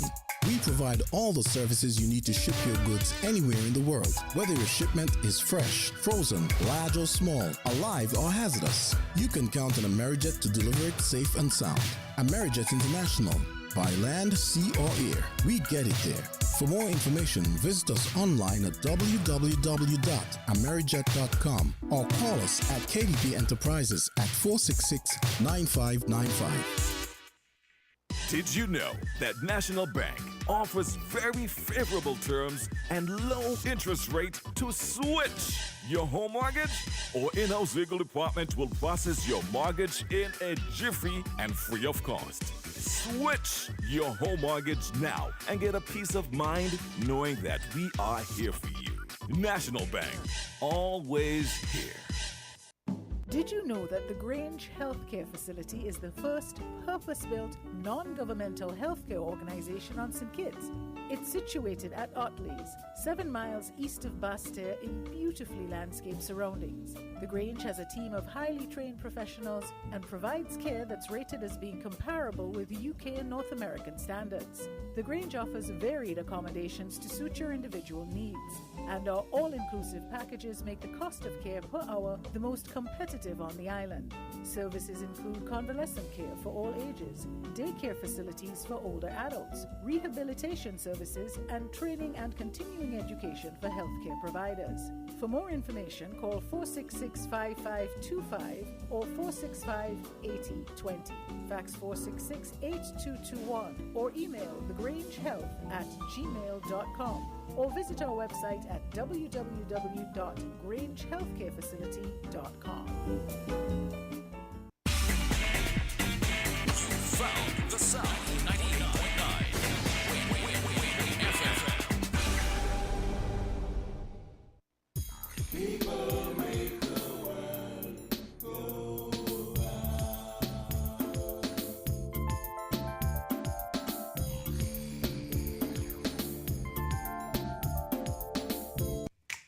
Maybe it's the way the brilliant gold liquid reflects our sunshine, or how the bright blue of its label mirrors the clear Caribbean skies overhead. Maybe it's the fresh, crisp taste of this beastly cold beer on a scorching hot day. Maybe it's even the way it brings us all together. But one thing is for sure, Carib is very much a part of who we are wherever we're from in the Caribbean. Carib, it's the way we play. Drink responsibly. Buying your medication is easy with City Drugstore's curbside pickup. WhatsApp our certified pharmacist at 662-8769 with your requests.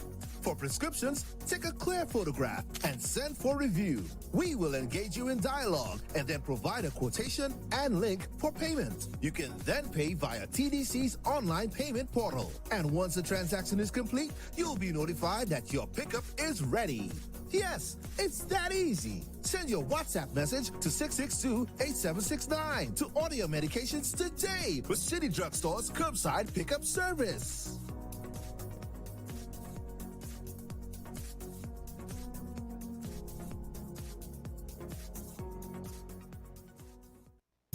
People make the world go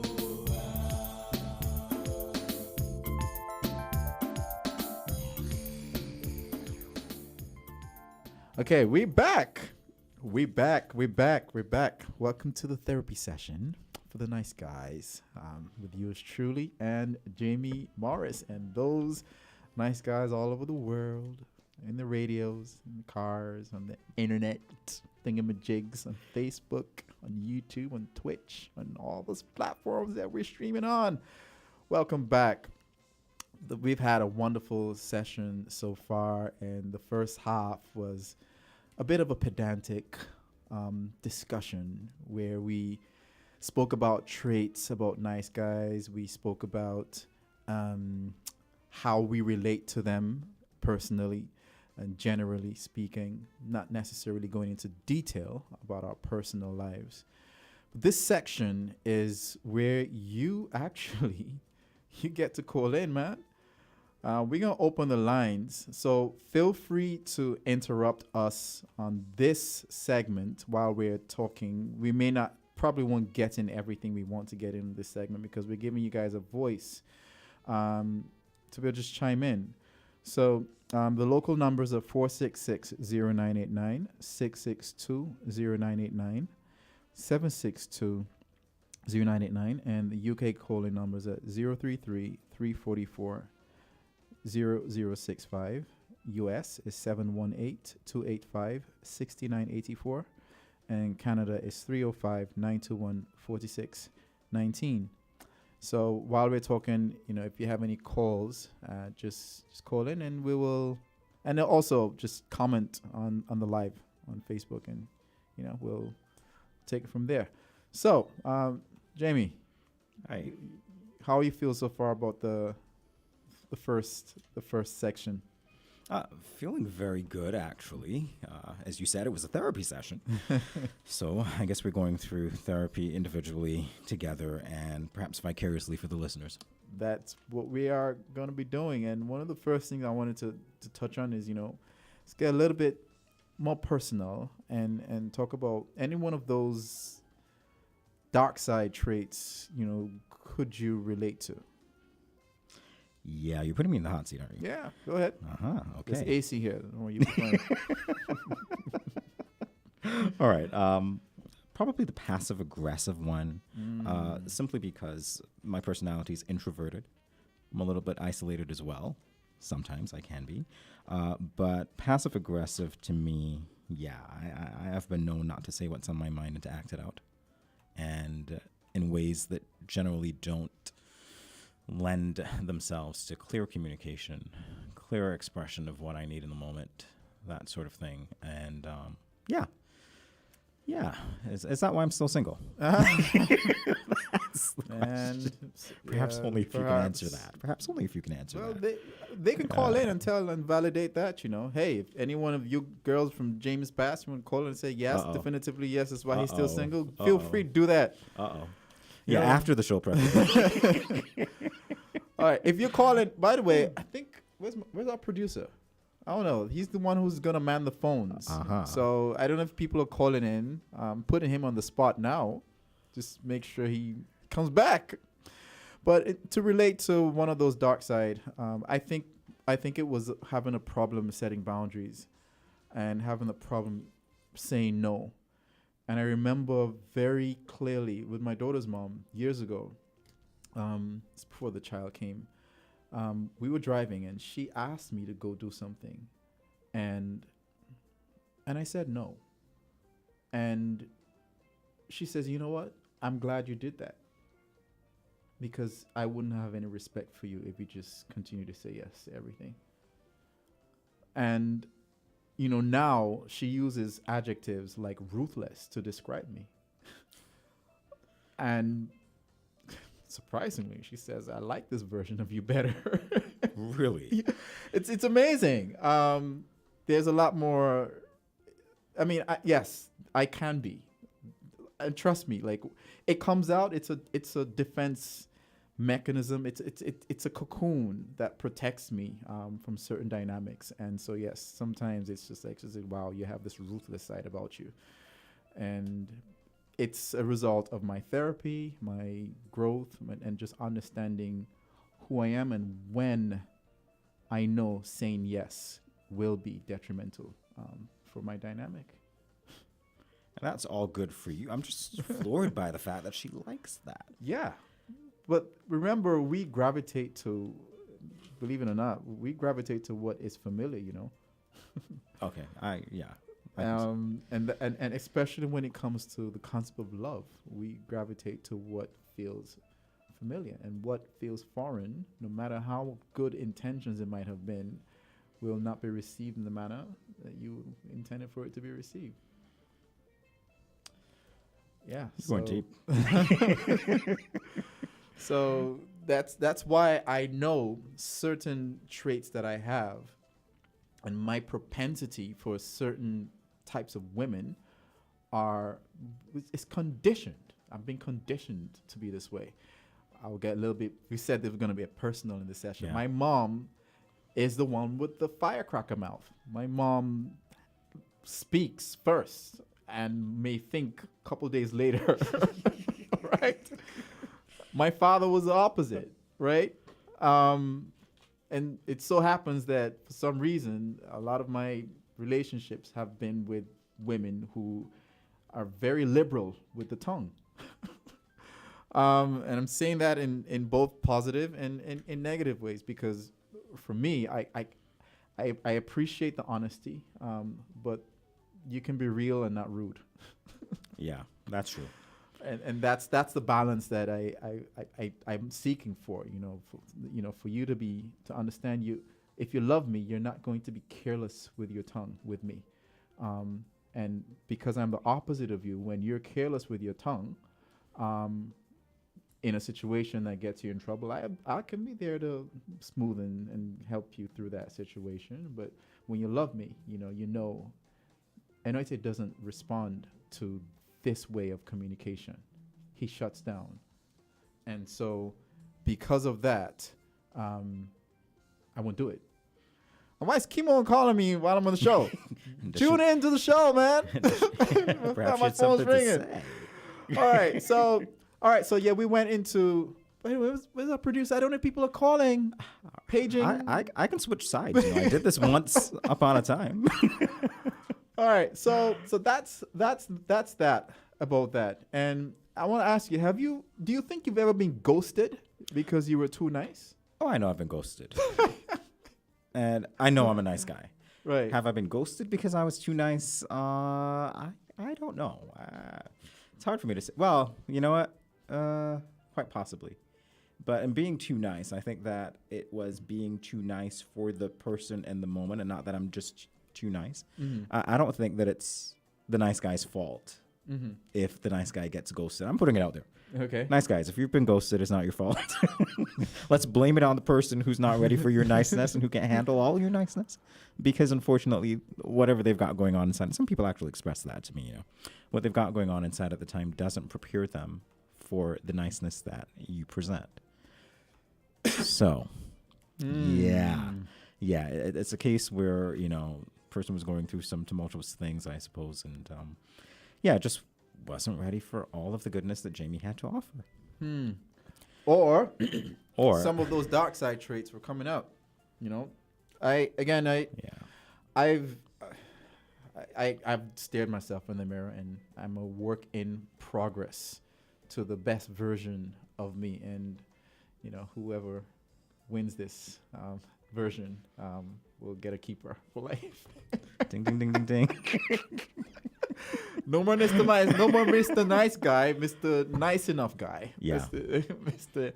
Nice Enough Guy. All right, so you went on a journey and you asked some people in your circle to talk about their concepts, their views on this whole concept of niceness. Oh boy.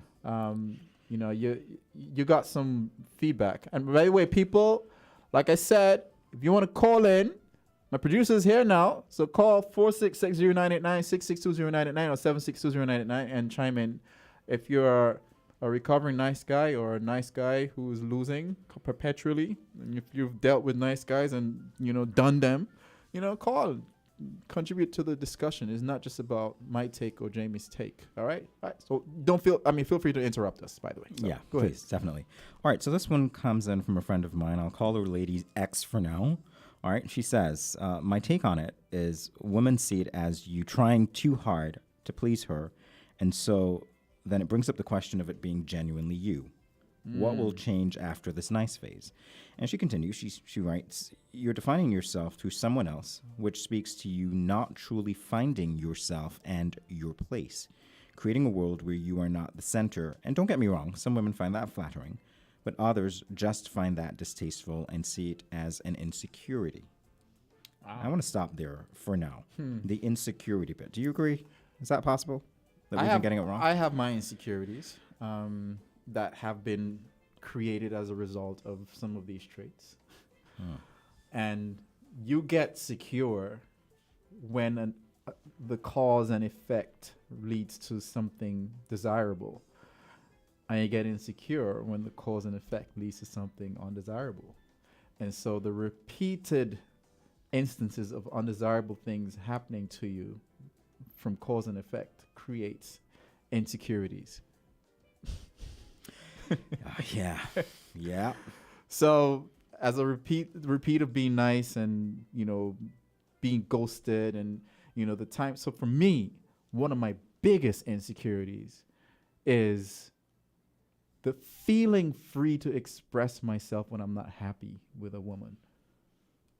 I am insecure about that because I am often scolded for doing that. It's not met with a genuine desire to have a conversation that's healthy, that leads to a common understanding. And so the mere fact that I've expressed myself in a respectful way, haven't shouted, I haven't gone off the walls, just literally by said, I just didn't like what you did. I wasn't happy with what you did or whatever, has led to stone, like brick wall, like just not something that's constructive. And so now I have an insecurity. I don't know. It's like, how do I express myself in a way that is received in such a way that just leads to constructive dialogue, which is what I feel is the right thing to do. It's the healthy thing to do. Anything else but that, just cannot be constructive, Yeah. So for me, yeah, that's that's an insecurity that has been created because repeatedly, this has been my story over and over and over again. Yeah.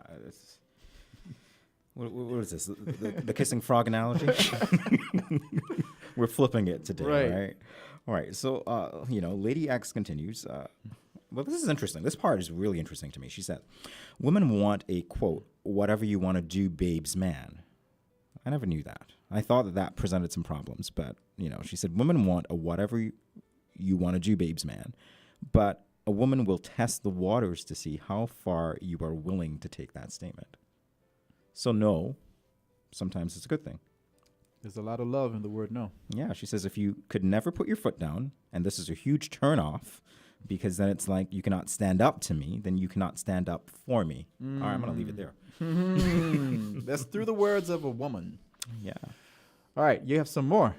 Yeah, I do. Go ahead. I decided to ask my brothers for help on this one. Not my actual brothers, but my brother from another country. Anonymous source here. And it's interesting to get his take, on this nice guy thing. He says, of course there's an advantage to being nice. The bottom line is absolutely no one on the planet can resist love. As strange as you may find that, we all have a desire to be complimented and recognized and appreciated in various ways. In the middle of an argument with a female, compliment her and watch her expression change and hear her tone. She may go back, but that moment of love touches her. All right, he continues. Really? Well, you tried it. Tried and failed, maybe? That's what he says. That's his experience. All right, so if you understand and master that, you will always be ahead. He says, however, there is a difference, and this was something that you said earlier that we were going to discuss. There is a difference between being a nice guy and being weak. Yep. As descendants of slaves, we don't like weakness. Look at our politics. Always the aggressive personality and headstrong ones win. Not the nice guys. Laughing out loud, he writes. So women are the same. Weakness repels them. They are desirous of strength. And I think people mix the two up. Giving her everything she wants and being a yes man is not being nice. It's simply being weak. Because you're doing it out of fear that she's going to leave you and that you don't want her to get upset or something like that. And that's not a nice guy, in my opinion. That's a weak guy. And yes, those will always finish last or not finish at all. Well, I know a perceptibly nice guy who finished very, very first. Barack Obama. Perceptibly nice guy. So picking my words very carefully. Because he's somebody who was diplomatic. He's somebody who seems to exude those values of niceness, wants to talk things through. He has a very high level of emotional intelligence, Absolutely. all of that. And he became the president of the United States, married to an amazing woman in Michelle. So you can be nice and become the president of the United States. And on the flip side of that, It you was can really- be. It was really. You can't be very mean and just grab me in the country. And you still become president of the United States. And that's the one that lingers, unfortunately. Nobody remembers the nice guy, really, I don't even know if Right. people remember. Do you women, are you guys listening out there, do you remember the thing that you did not like about the nice guy? Or can you put your finger on it? I wonder. Is that the thing or it's just a vibe? Do you want a certain type of guy? Is it? I don't know what it is. I don't know. I want to be an Obama. You want to be an Obama? Yeah, man. I'm telling you. He gives me hope. But let me tell you something, right? He found the woman who knew how to be his equal and knew how to help him on his ascent to greatness. And never, at least, like, continue to celebrate his authentic self, you know, in who he is. So, and that's where we are in our journey, in our search for partners. I don't want somebody to come and tell me that you're too nice, or you don't have a backbone. Rather, it's for someone to see where I may be weak and know how to help me with this journey, because I already accept where I'm weak. It's not an argument, you know? So it's either you're going to be able to see me where I am now and help me along this journey, and I do the same for you, or you're going to keep prodding and saying, well, why do you have to be nice to that person? That person was mean to you. I'm like, yeah, but I don't have a problem still helping them. It's okay. Because you're a nice guy. Right. You know, I'm not doing it for anything. I'm not doing it for anything in return. It's like, it just feels right. Well, but they called your names and they did that and they weren't. Okay, fine. So what? I'm past that. Yeah. It's different because you went through it, so you know what the experience is. Somebody looking at it has a whole other take. You know what I mean? All right, read some boy. more. And by the way, again, feel free to call. The producer's back. So if you're calling and couldn't get in because you weren't answering, just call. 466-0989-662. I'm just playing with you, man. 762-0996-098. And then, I have someone who wrote on the live, the perversity of women has to be addressed as well. They moan and complain that there are no good women. I think this person made a typo. Yet they meet you, hit it off, then later tell you you're too nice. Okay. Translation, assholes turn me on. I'm not going to call his name. Oh, man. I'm not going to tell you his first name starts with T. And his last name starts with W. And then he has a nickname that starts with J. Oh, boy. Yeah, you're not telling us that. I'm not telling you anything. No, nothing. All right, continue reading. All right, here we go. More Someone nuggets. call this one Lady Y. Lady Y. Lady Y. Ask the question, what do you think of nice guys? I think men think they're nice, she writes, because women tell them that. When in reality, we use those lines to let them down softly. It's the motherly part of us not wanting to tell you your flaws that bug us. So you're nice, you're not bad, or you I don't know that I'm buying this. I mean, it came from a woman. I get it. I'm not buying it. I don't know that I'm buying this. I'm not buying it because one of the most honest experiences I've had was with someone who literally said, "You're an amazing guy, but I'm not ready for someone like you. You deserve somebody who can appreciate this awesomeness. I can't give that to you. You deserve somebody who can pay you that level of attention and appreciate you."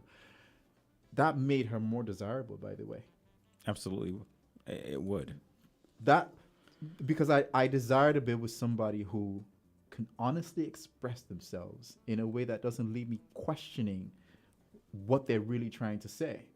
And somebody who takes the time to process what I've said and give me a response that generates a healthy dialogue. That's it. I'm like, that's why I like you. Ding, ding, ding, ding, ding. That's what it did.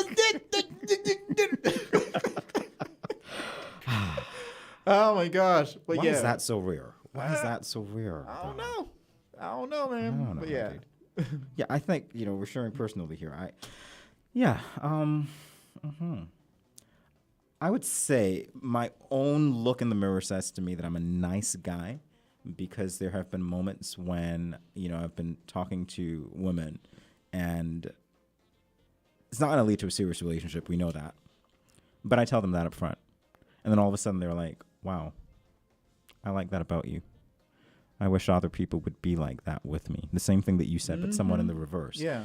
Because I'm not willing to jump into something to bring somebody harm when I already see what the outcome could be negatively, not only for myself, but also for them.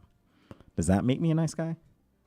Is that why I finished last? I don't know. No, it makes you, it makes you an honest guy. But I want to ask you a question, though.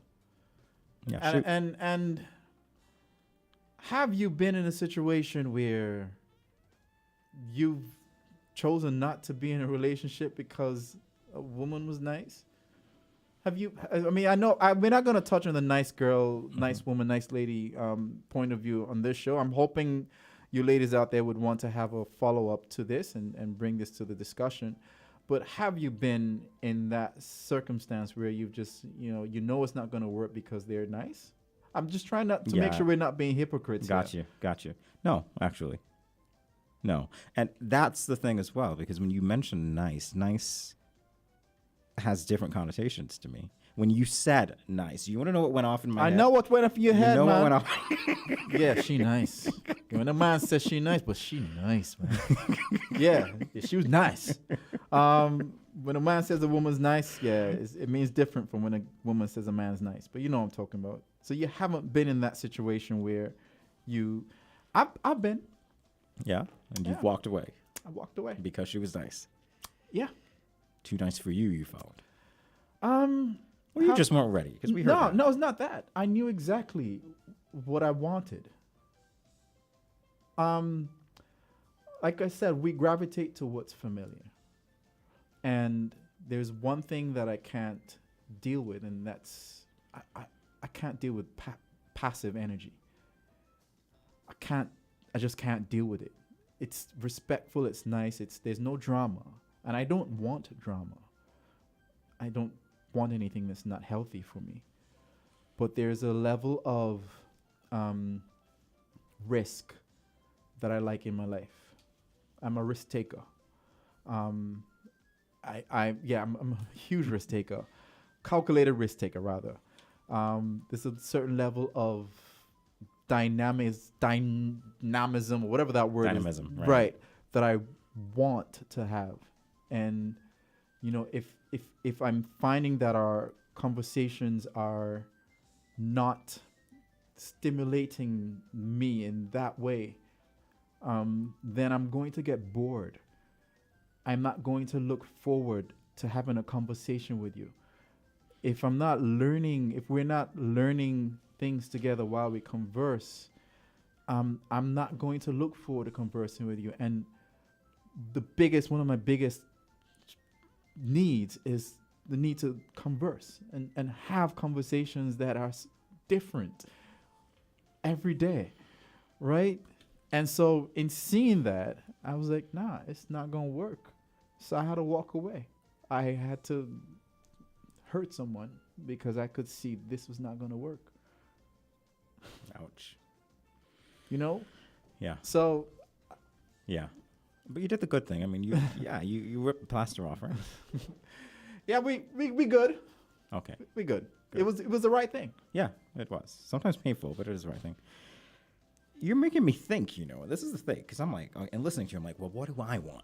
What is that thing that I'm looking for? And I know what it is. I'll tell you what it is. What is it? Intelligence. That conversation. So you're a sapiosexual. Yes. Let me tell you something about that, right? Don't sleep on the simpletons. Don't sleep on them.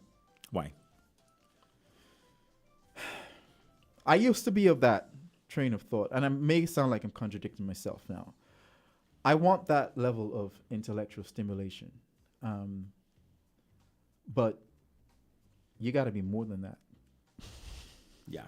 Not isolated, definitely not. Right. So when I meet somebody who stimulates me intellectually, I'm like, oh my gosh, she's amazing.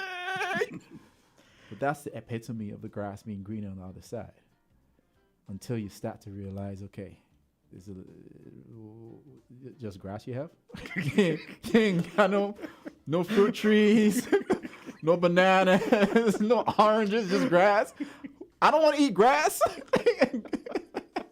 I'm not a cow, man, right? And so what I found is that if you end up with somebody who does not check that box for that whole level of intellectual thingamajig, you need to know where you can go to for that. Yeah. So if she, because we're so intellectually driven, we need a break from that. And so someone who is not inclined to that can be that vacation for us. I see what you mean. Right. So I had to come to that realization that, yeah, someone who's not there can be it for me too. She just needs to know that she's it. She just needs to know, like, hey, Mr. Man, me ain't into them. You home with me? Let's just chill, okay? And when you go by your friend them, you could go chat to your astrophysicist or whatever, me and understanding kind of things there. But when, we chilling. I'm going to pivot back at you with this one. You wanted to be in Obama a few moments ago. Help me, Mr. Producer. Shake your head. Right. The Obama. Right. If you could see these That's two why I there. said I'm gonna sound like I'm contradicting myself. And the reason why I'm saying this is I had to get to. Oh, we have a call? Yes! Caller, you're live on Inside the News. Welcome to the therapy room on Good Night Skies. Finished last, we don't. Not these two. Talk to me. Good afternoon to everybody. Good afternoon, Hi, sir. good afternoon. Yes, yes. And I'm calling in as a Christian. Yes. Greetings in the name of Jesus. Oh, I know the Christ, Lord and voice. Savior of I sinners. know the voice. I know the voice. So. Okay. What I'm calling in is to give the Bible perspective on things. Sure. Yes. What I'm calling in is to say that being a nice guy isn't really good enough. As good as it isn't really good enough. What is best of all is being a very, very committed, solid, strong, Reform or Calvinist Christian. That is the best above all else. Okay. And as such, one would look as such a Christian male. He would look in obedience to the word of God, a lady who is also a Christian as well and serious with Jesus Christ. Yes. And that is the best way to go. That is what would bring the blessings of Jesus Christ on your marriage. And that is what would glorify Jesus Christ. That is what a Christian, a strong Christian man, especially if he's Calvinist or Reformed in his Christian faith, that is what he would be looking for. And that even surpasses and way surpasses being a nice guy. Well, I think that Christ was nice and he was also assertive and he also spoke up when things weren't going right, and he also had emotional outbursts.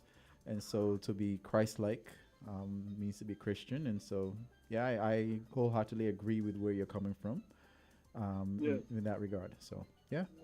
Yeah, and yes, and like I said, and even with Christ, in the end, everything he did was to the glory of Jesus Christ, was to his glory only, and to the glory of the Father. That is the aim in which he did everything, and to help us along the Christian path, including to show men, hey, you are the leader of your home according to the word of God, and you are to lead in the way of God, to the glory of God, for the holiness of both you and your wife. Nothing beats that. Nothing can even come close to that, no matter how nice or good you are. If you are not at that level in Jesus Christ, you fall very short of what is best. Okay, thank you very much. Thank you so much. Caller. All right. Yeah, I like that take. He brought into the fray what my pastors would prefer I would talk about on the Sabbath day, you know.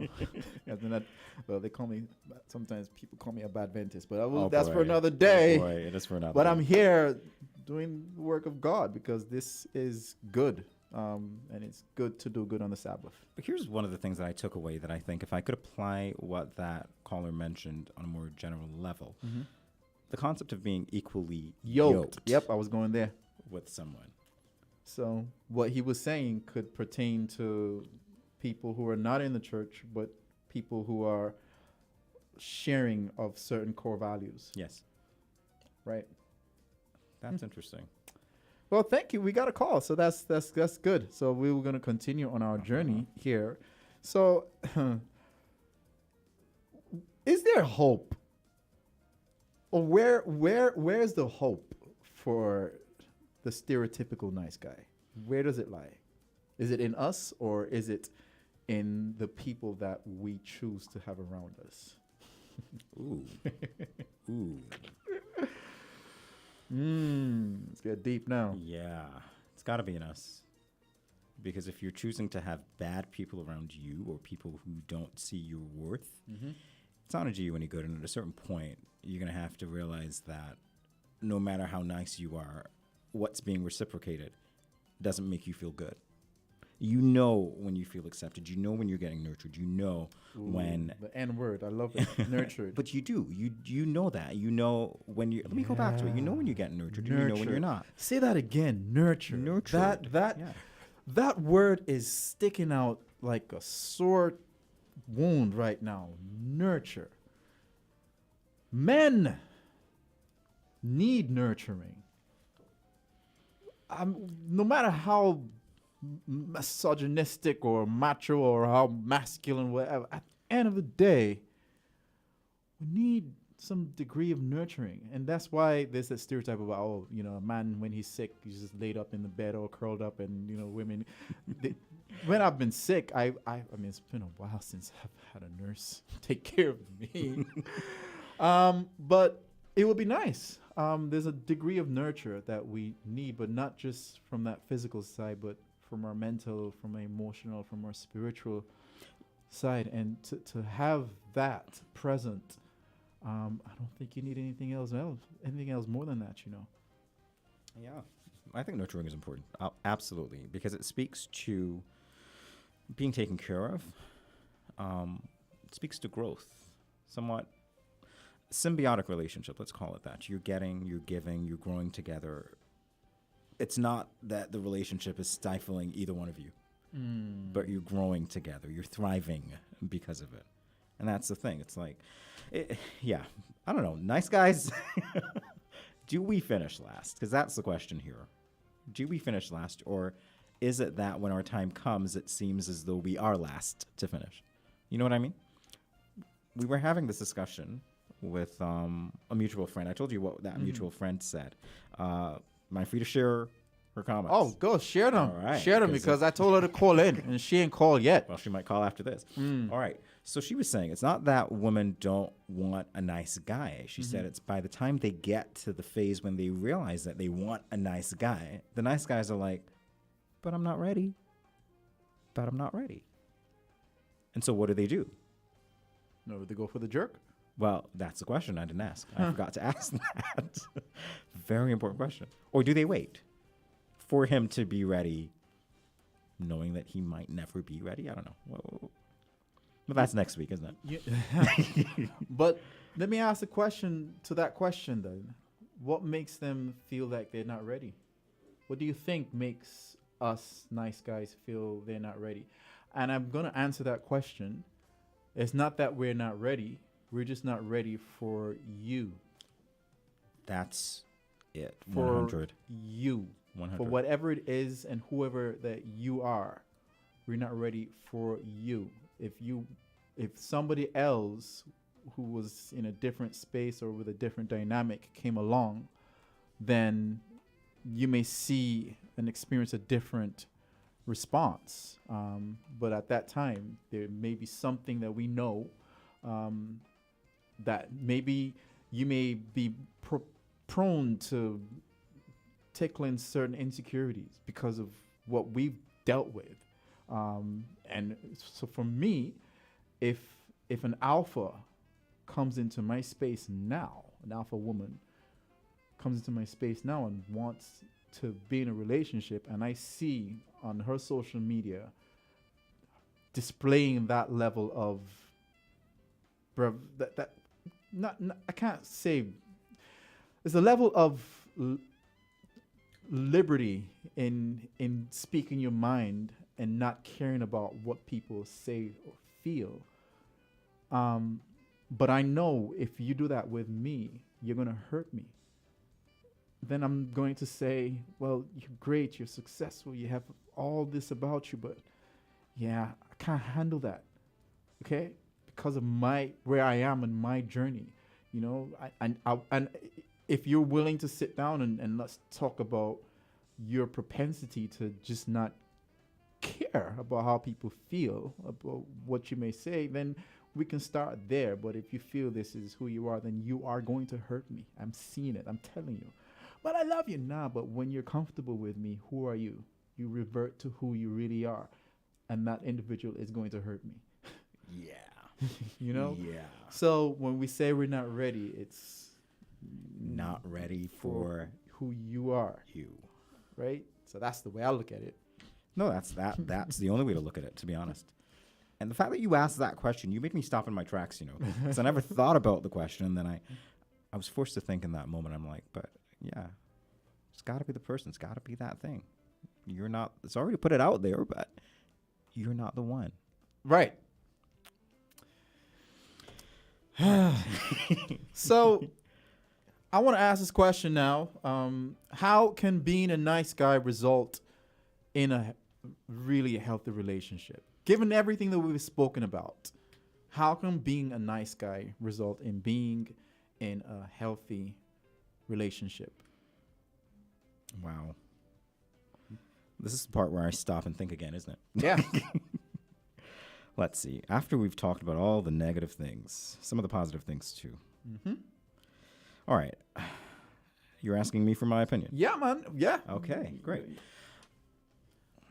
I think there is an unselfish side to the nice guy. Mm-hmm. From a personal level, well, you already said it. We're empaths. Mm-hmm. So we have the ability to kind of see where things are going to go, feel what people are feeling, try to put ourselves in people's positions sometimes we overdo it. But that being said, I think it breeds respect. I think it breeds the ability to not only want to communicate and have your point heard, Mm-hmm. but also be willing to listen to where the other person is coming from and be able to come to a compromise if you need to or go your separate ways. But I think that the relationship overall would tend to be more respectful if the nice guy is paired, going back to what that caller said, with somebody who understands how he operates, right? And values that. Yeah, I think nice guys can result in healthy relationships if they only are willing to learn all the lessons from the unhealthy relationships they were in the past. That resulted in unhealthy relationships as a result of their niceness. And so you've heard me say this several times, I am in that process of just owning my niceness and learning from it, trying to understand what I would have done to contribute to undesirable situations in my relationships. And once I know the why, then I can be very honest and open from the get-go. Like, hey, babes, like, this is who I am. I'm having trouble just being anybody different in this particular area. Is this going to be a problem? Like, can you see this being a problem? Like, I want to feel free to tell you when I'm not happy with you. Like, have you... Oh, and if she says, oh my gosh, I've been waiting for someone to do that, like, as opposed to shouting and screaming, then I know, okay, fine. It sounds like we can work. That's a good starting point, because that's one of my biggest insecurities. And so I have to choose people who... It's going to hit the nerve here, I have to choose people who want me for who I am and not for what I can do for them. And let me say this again. Choose people who want me for who I am and not for what I can do for them. Because I've said this to someone before. You don't like me. Like, you actually, the person I am, you don't like. The core of who I am, you don't like. You only like what I can do for you. And that's why you're keeping me around. It's deep. You know, but it's a fact. So finding that individual who sees he's vulnerable, he's sensitive, he's prone to expressing himself, he's prone to sending long emails when he's trying to explain himself or whatever, and say, yeah, I actually like that. That's a starting point. People who, I've seen this before, send maybe like a couple lines of a voice note and then being told, can you translate that into, like, can you, no, not voice note, in a WhatsApp. Sorry, that's too long. Moment you tell me that's too long means you do not respect what I have to say. And so cut. It's a clean cut from there. Yeah. Once I see that early, once you start complaining, I'm like, all right, cut, next. Because I'm an expressive guy. And if who I am is causing us to be unhappy as a couple, then we're not meant to be together. And that's okay. Yeah. who I am and who you are should be why we're happy. I need you to say that again. Who I am and who you are should be why we're happy together. Not simple as that. Not what we do. As simple as that.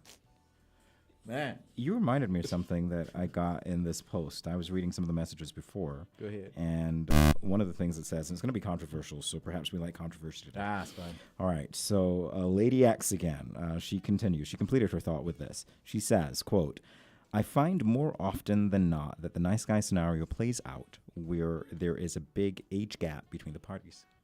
True or false? I don't think that's true. I don't think that's true. I haven't had a big age gap that has resulted in this whole nice guy scenario. Well, you're one person. Well, I'm not seeing that in what I've read. I haven't seen age as being a factor that brings this into light. I don't know. What do you think? I think it can be if we are in the relationship of one party, say the girl is in the relationship, or the woman is in the relationship for the wrong reason, say to look for a provider. Right. Then you can kind of negotiate, oh, well, you're going to be around because I'm going to do X, Y, Z for you. Mm-hmm. You know what I mean? So in that particular situation, it might be akin to buying affection. Oh, that's what transactional relationships and stuff. Yeah. Well, those work, huh? So I keep hearing. Of course they work. That's like, it's an agreement. That's how companies, that's how businesses work. So a relationship can be a business. So I keep hearing. No, I have my thoughts on that. Oh, you've got a call. Oh, we got a call. Yes, caller number 2. Welcome to the therapy session about nice guys for everyone who's nice and everything. Anyway, go ahead, talk to us. Very pleasant afternoon to you, gentlemen. Good afternoon. I would like you to indulge me for a couple of minutes to touch on something that is slightly outside of what you're discussing. No I just problem. want to make a brief contribution Oh, thank you. on the situation that currently exists between Russia and Ukraine. We're hearing so much talk about Russia wanting to invade Ukraine and the build-up of Russian forces, Russian troops in the border around Ukraine, and NATO, led by the Americans, sending some strong warning to the Russians against invading Ukraine. I find it strange that at this time, when the world has suffered so much and has lost so many people as a result of a man-engineered pandemic called wicked COVID, the Russians would entertain such a thought to want to invade another country. Bearing in mind that Ukraine was once part of the USSR, which stands for the Union of Soviet Socialist Republics. Union of Soviet Socialist Republics, that those Baltic states that formed the USSR. So I find it strange that we in the world today are battling something that was man-engineered called wicked COVID. Some people ironically call it a pandemic. I call it a pandemic. We have lost so many innocent lives all over the world. It has touched just about every nook and cranny of the earth. And the Russians are entertaining such a thought at this time. If they are entertaining such a thought, because we have to bear in mind that the Western world, led by the Americans and the British, they can actually blow things out of proportion, make it appear as though the Russians want to invade Ukraine. But I think it would be a very bad move on the part of the Russians at this time, at this juncture, want to invade Ukraine. I see no need for that, because if we can recall the Iraqis annexing Kuwait and invading Kuwait, and they paid a very high price for that. And personally, I don't think the world needs something like that at this time. The world should be uniting and coming together to find solutions, to get rid of wicked COVID, to help nations that are suffering. I mean, if you look at the African continent, for instance, there are so many nations on the continent of Africa that are suffering malnutrition, lack of food, lack of basic supplies and stuff like that. Why don't the Russians support African countries that need help? People are dying from malnutrition, starvation. They need food, they need water, they need medical supplies. People are dying almost everywhere like flies from this wicked pandemic, wicked COVID. Why entertain the thought of war at this time? I don't see the need for that. There is absolutely no necessity for that. I think I that don't see it. I think that what they need is for a bunch of nice guys to go and sit them down and talk them out of this. You know, that's it. Yeah, and it's a good point, and I think the Russians need to look more at their internal affairs, because the Russians have a lot of poverty. The poverty exists in Russia. As big as Russia is, there are lots of people in Russia, all over Russia, living in poverty. There are Russians who suffer from a disease called alcoholism. The Russians consume a lot of vodka, and they need to look after the interests of the well-being of their very own people and leave the people of Ukraine alone.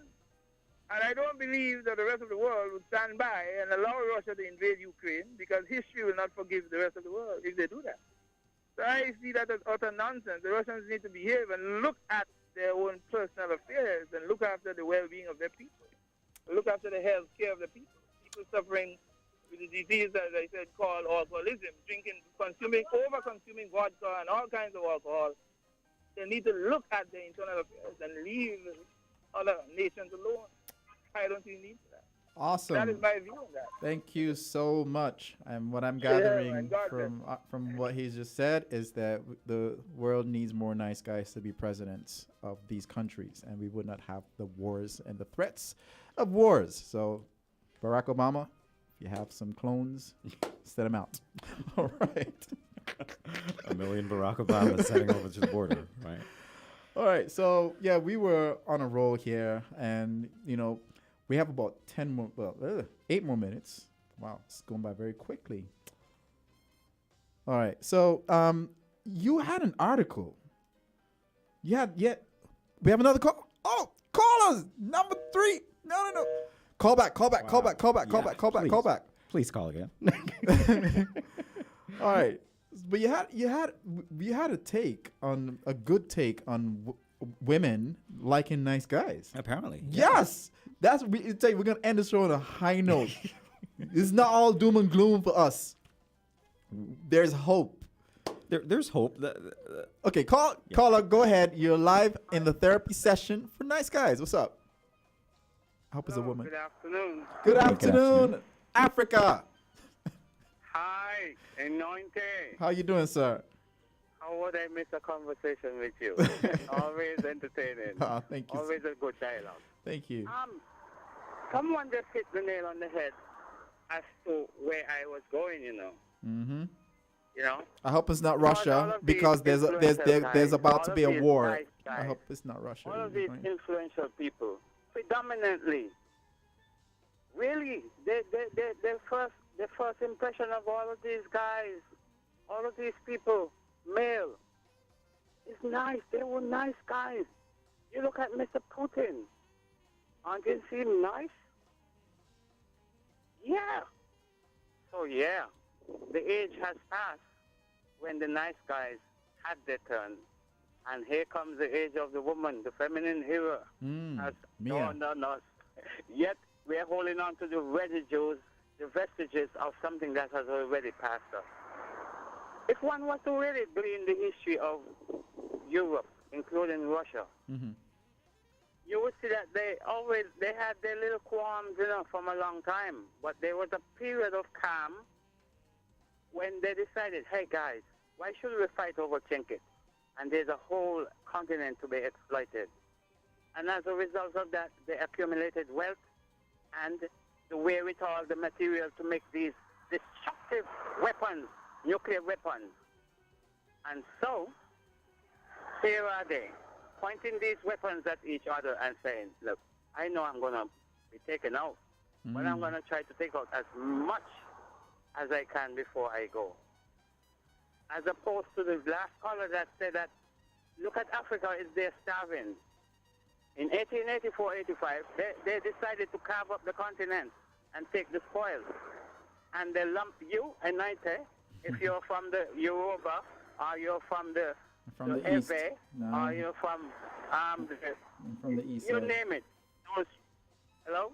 Yeah, I'm listening. So I'm from the East. You name it. Those tribes that are in the space what we call Nigeria today or Ghana.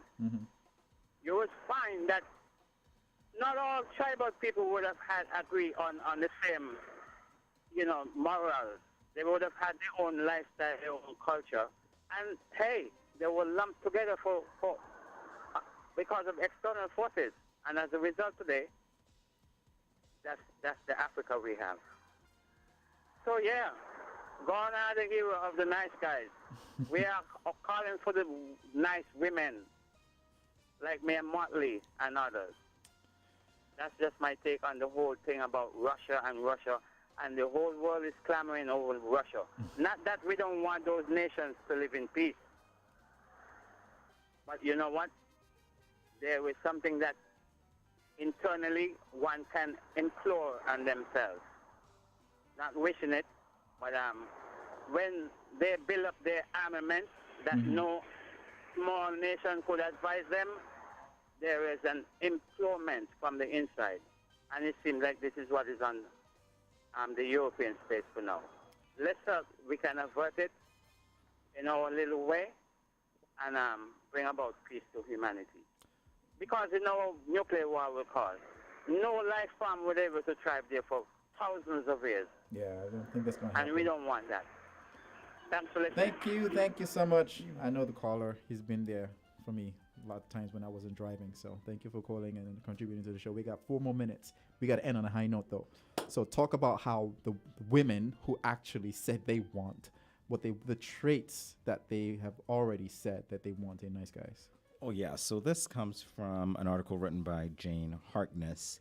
It's published on thethings.com. It's called 15 Nice Guy Traits She Loves, plus 5 she can do without. We're going to end on a high note, so I'll give you some of the 15. We're going to leave the 5 for you to read later. All right. So the first positive one is that, well, here we go. She loves it when he always texts back. Ah. Yeah. Did we know that? Well, I've had female friends I've been talking to, and whenever I can't talk to this one in particular, I'd always say, oh, I'm busy doing this or doing that. And surprisingly, she said to me, I like the fact that when you can't talk to me, you always give me a reason. Oh. And I thought, wow, well, that's so profound. So I guess it works. Text back, give a reason if you can't. All right? Okay. All right, next one. Apparently, nice guys are very patient. You patient? Yeah, that I am extremely patient. Extreme to a fault. All right. And next one, well, she loves it when he gives her sweet gifts. I was gonna say. Yeah, who doesn't? She will love it anyway. What else? Are we ready for this next one here? Go ahead. Okay, just checking. He wants to meet her parents. So nice guys apparently want to meet the parents. Yeah, because they know they'll. Which father is gonna say, "Nah, I don't like him"? We know. We're lovable. Yeah, like a big teddy bear that we're gonna get for Valentine's Day, perhaps. Right. All Oh, right. he doesn't play hard to get. Uh-huh. See that? What? I don't believe that. Well, there's another connotation. I don't Nice guy believe is an that. easy guy, right? Easy guy to Right. get. Oh, he boy. plans real dates. Yep. I'm a date planner. Uh-huh. And extreme date planner. I just haven't flexed those muscles yet. In these parts, extreme like that side of me hasn't come to the fray. Bits and pieces have, but. And we're only talking about this when we have limited time. You see that? Okay, here we go. Gives her plenty of compliments. Compliments work? Yeah, real ones. Well, yeah, the real ones. So I gave a compliment to a friend of mine this past week, and it was a compliment about her, how she looked, and she was not. She was in the kitchen, and I said, "This is the sexiest you've ever looked."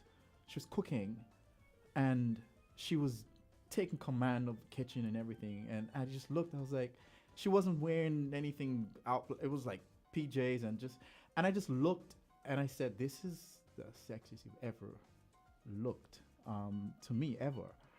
And she says, "That's the best compliment you've ever given to me." And I said, I went to describe like just seeing you take command and just moving around and whatever, and then the food smelled good and everything. And I was like, yeah, like that. But she said that was the best compliment that she'd ever received. And this is somebody that I've told she's beautiful, somebody that I've affirmed, I've done so many things, but that one in particular just went her bazodi, made her go bazodi. That's the word, right? Yes. Just go. You know, women have a BS radar anyway, Right. so it's good. So you know? good compliments. Yeah, definitely. All right. One more? We'll take One more? time We for got one one more, more? and then we gonna come full circle. Here's the one. I guess this is the best one to end on. He never compares her to any other woman. Never compares her to any other woman. Let me tell you something, right? Even if you don't do it, they'll do it for you. Where's the lie? If you don't do it, they'll do it for you. Oh, boy. Just when I thought it was safe to emerge. Oh, man, this has been a lot of fun. Oh, my people, it's been great. I have a little nugget I'm just going to end with. I came up with, and, just going to let you guys know. I'm going to read it because I wrote it. I said, for those nice guys out there, the best advice is for you to accept yourself for who you are right now. Whatever has gone on in your life has conditioned you to be this way. You're nice. Suck it up and deal with it. The ability to be nice is very powerful, as it often results in acts of service that enhances the lives of others. But with great power comes great responsibility. And so you need to hold yourself more accountable for any influences that you might have had on some undesirable outcomes that come as a result of your being nice. We've spoken about the dark side of this trait.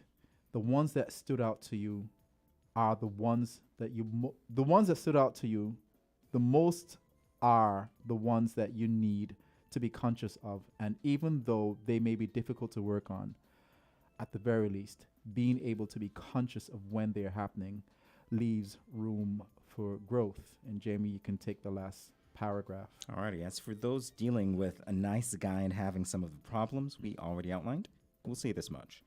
If you can truly understand why a person is who they are, you then have to ask yourself if they're equipped to handle them, knowing that there is much power in understanding the why behind who they are, and using that to foster open and honest dialogues that lead to growth amidst two differing personalities. Yeah. People make the world go round. Oh, yeah. We just made the world go round again. And I can't wait for our counterparts to come up with a flip to this, and then with a grand finale of both parties in the room. Like, can you imagine a panel of nice guys versus the nice girls going back and forth? Oh, yeah. That's what I want I to can see. it. And then after those, we're going on a date. All right. Blind dates.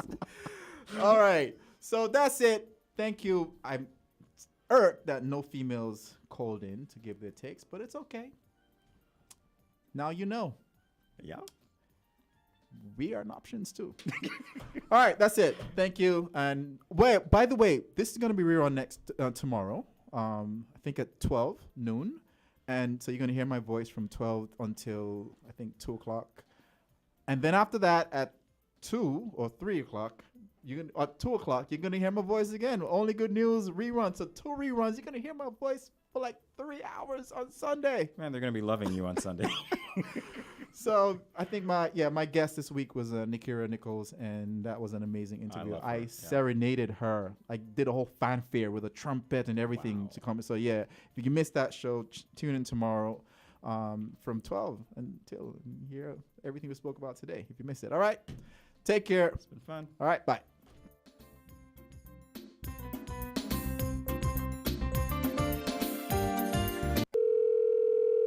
Hello. Good, Jean?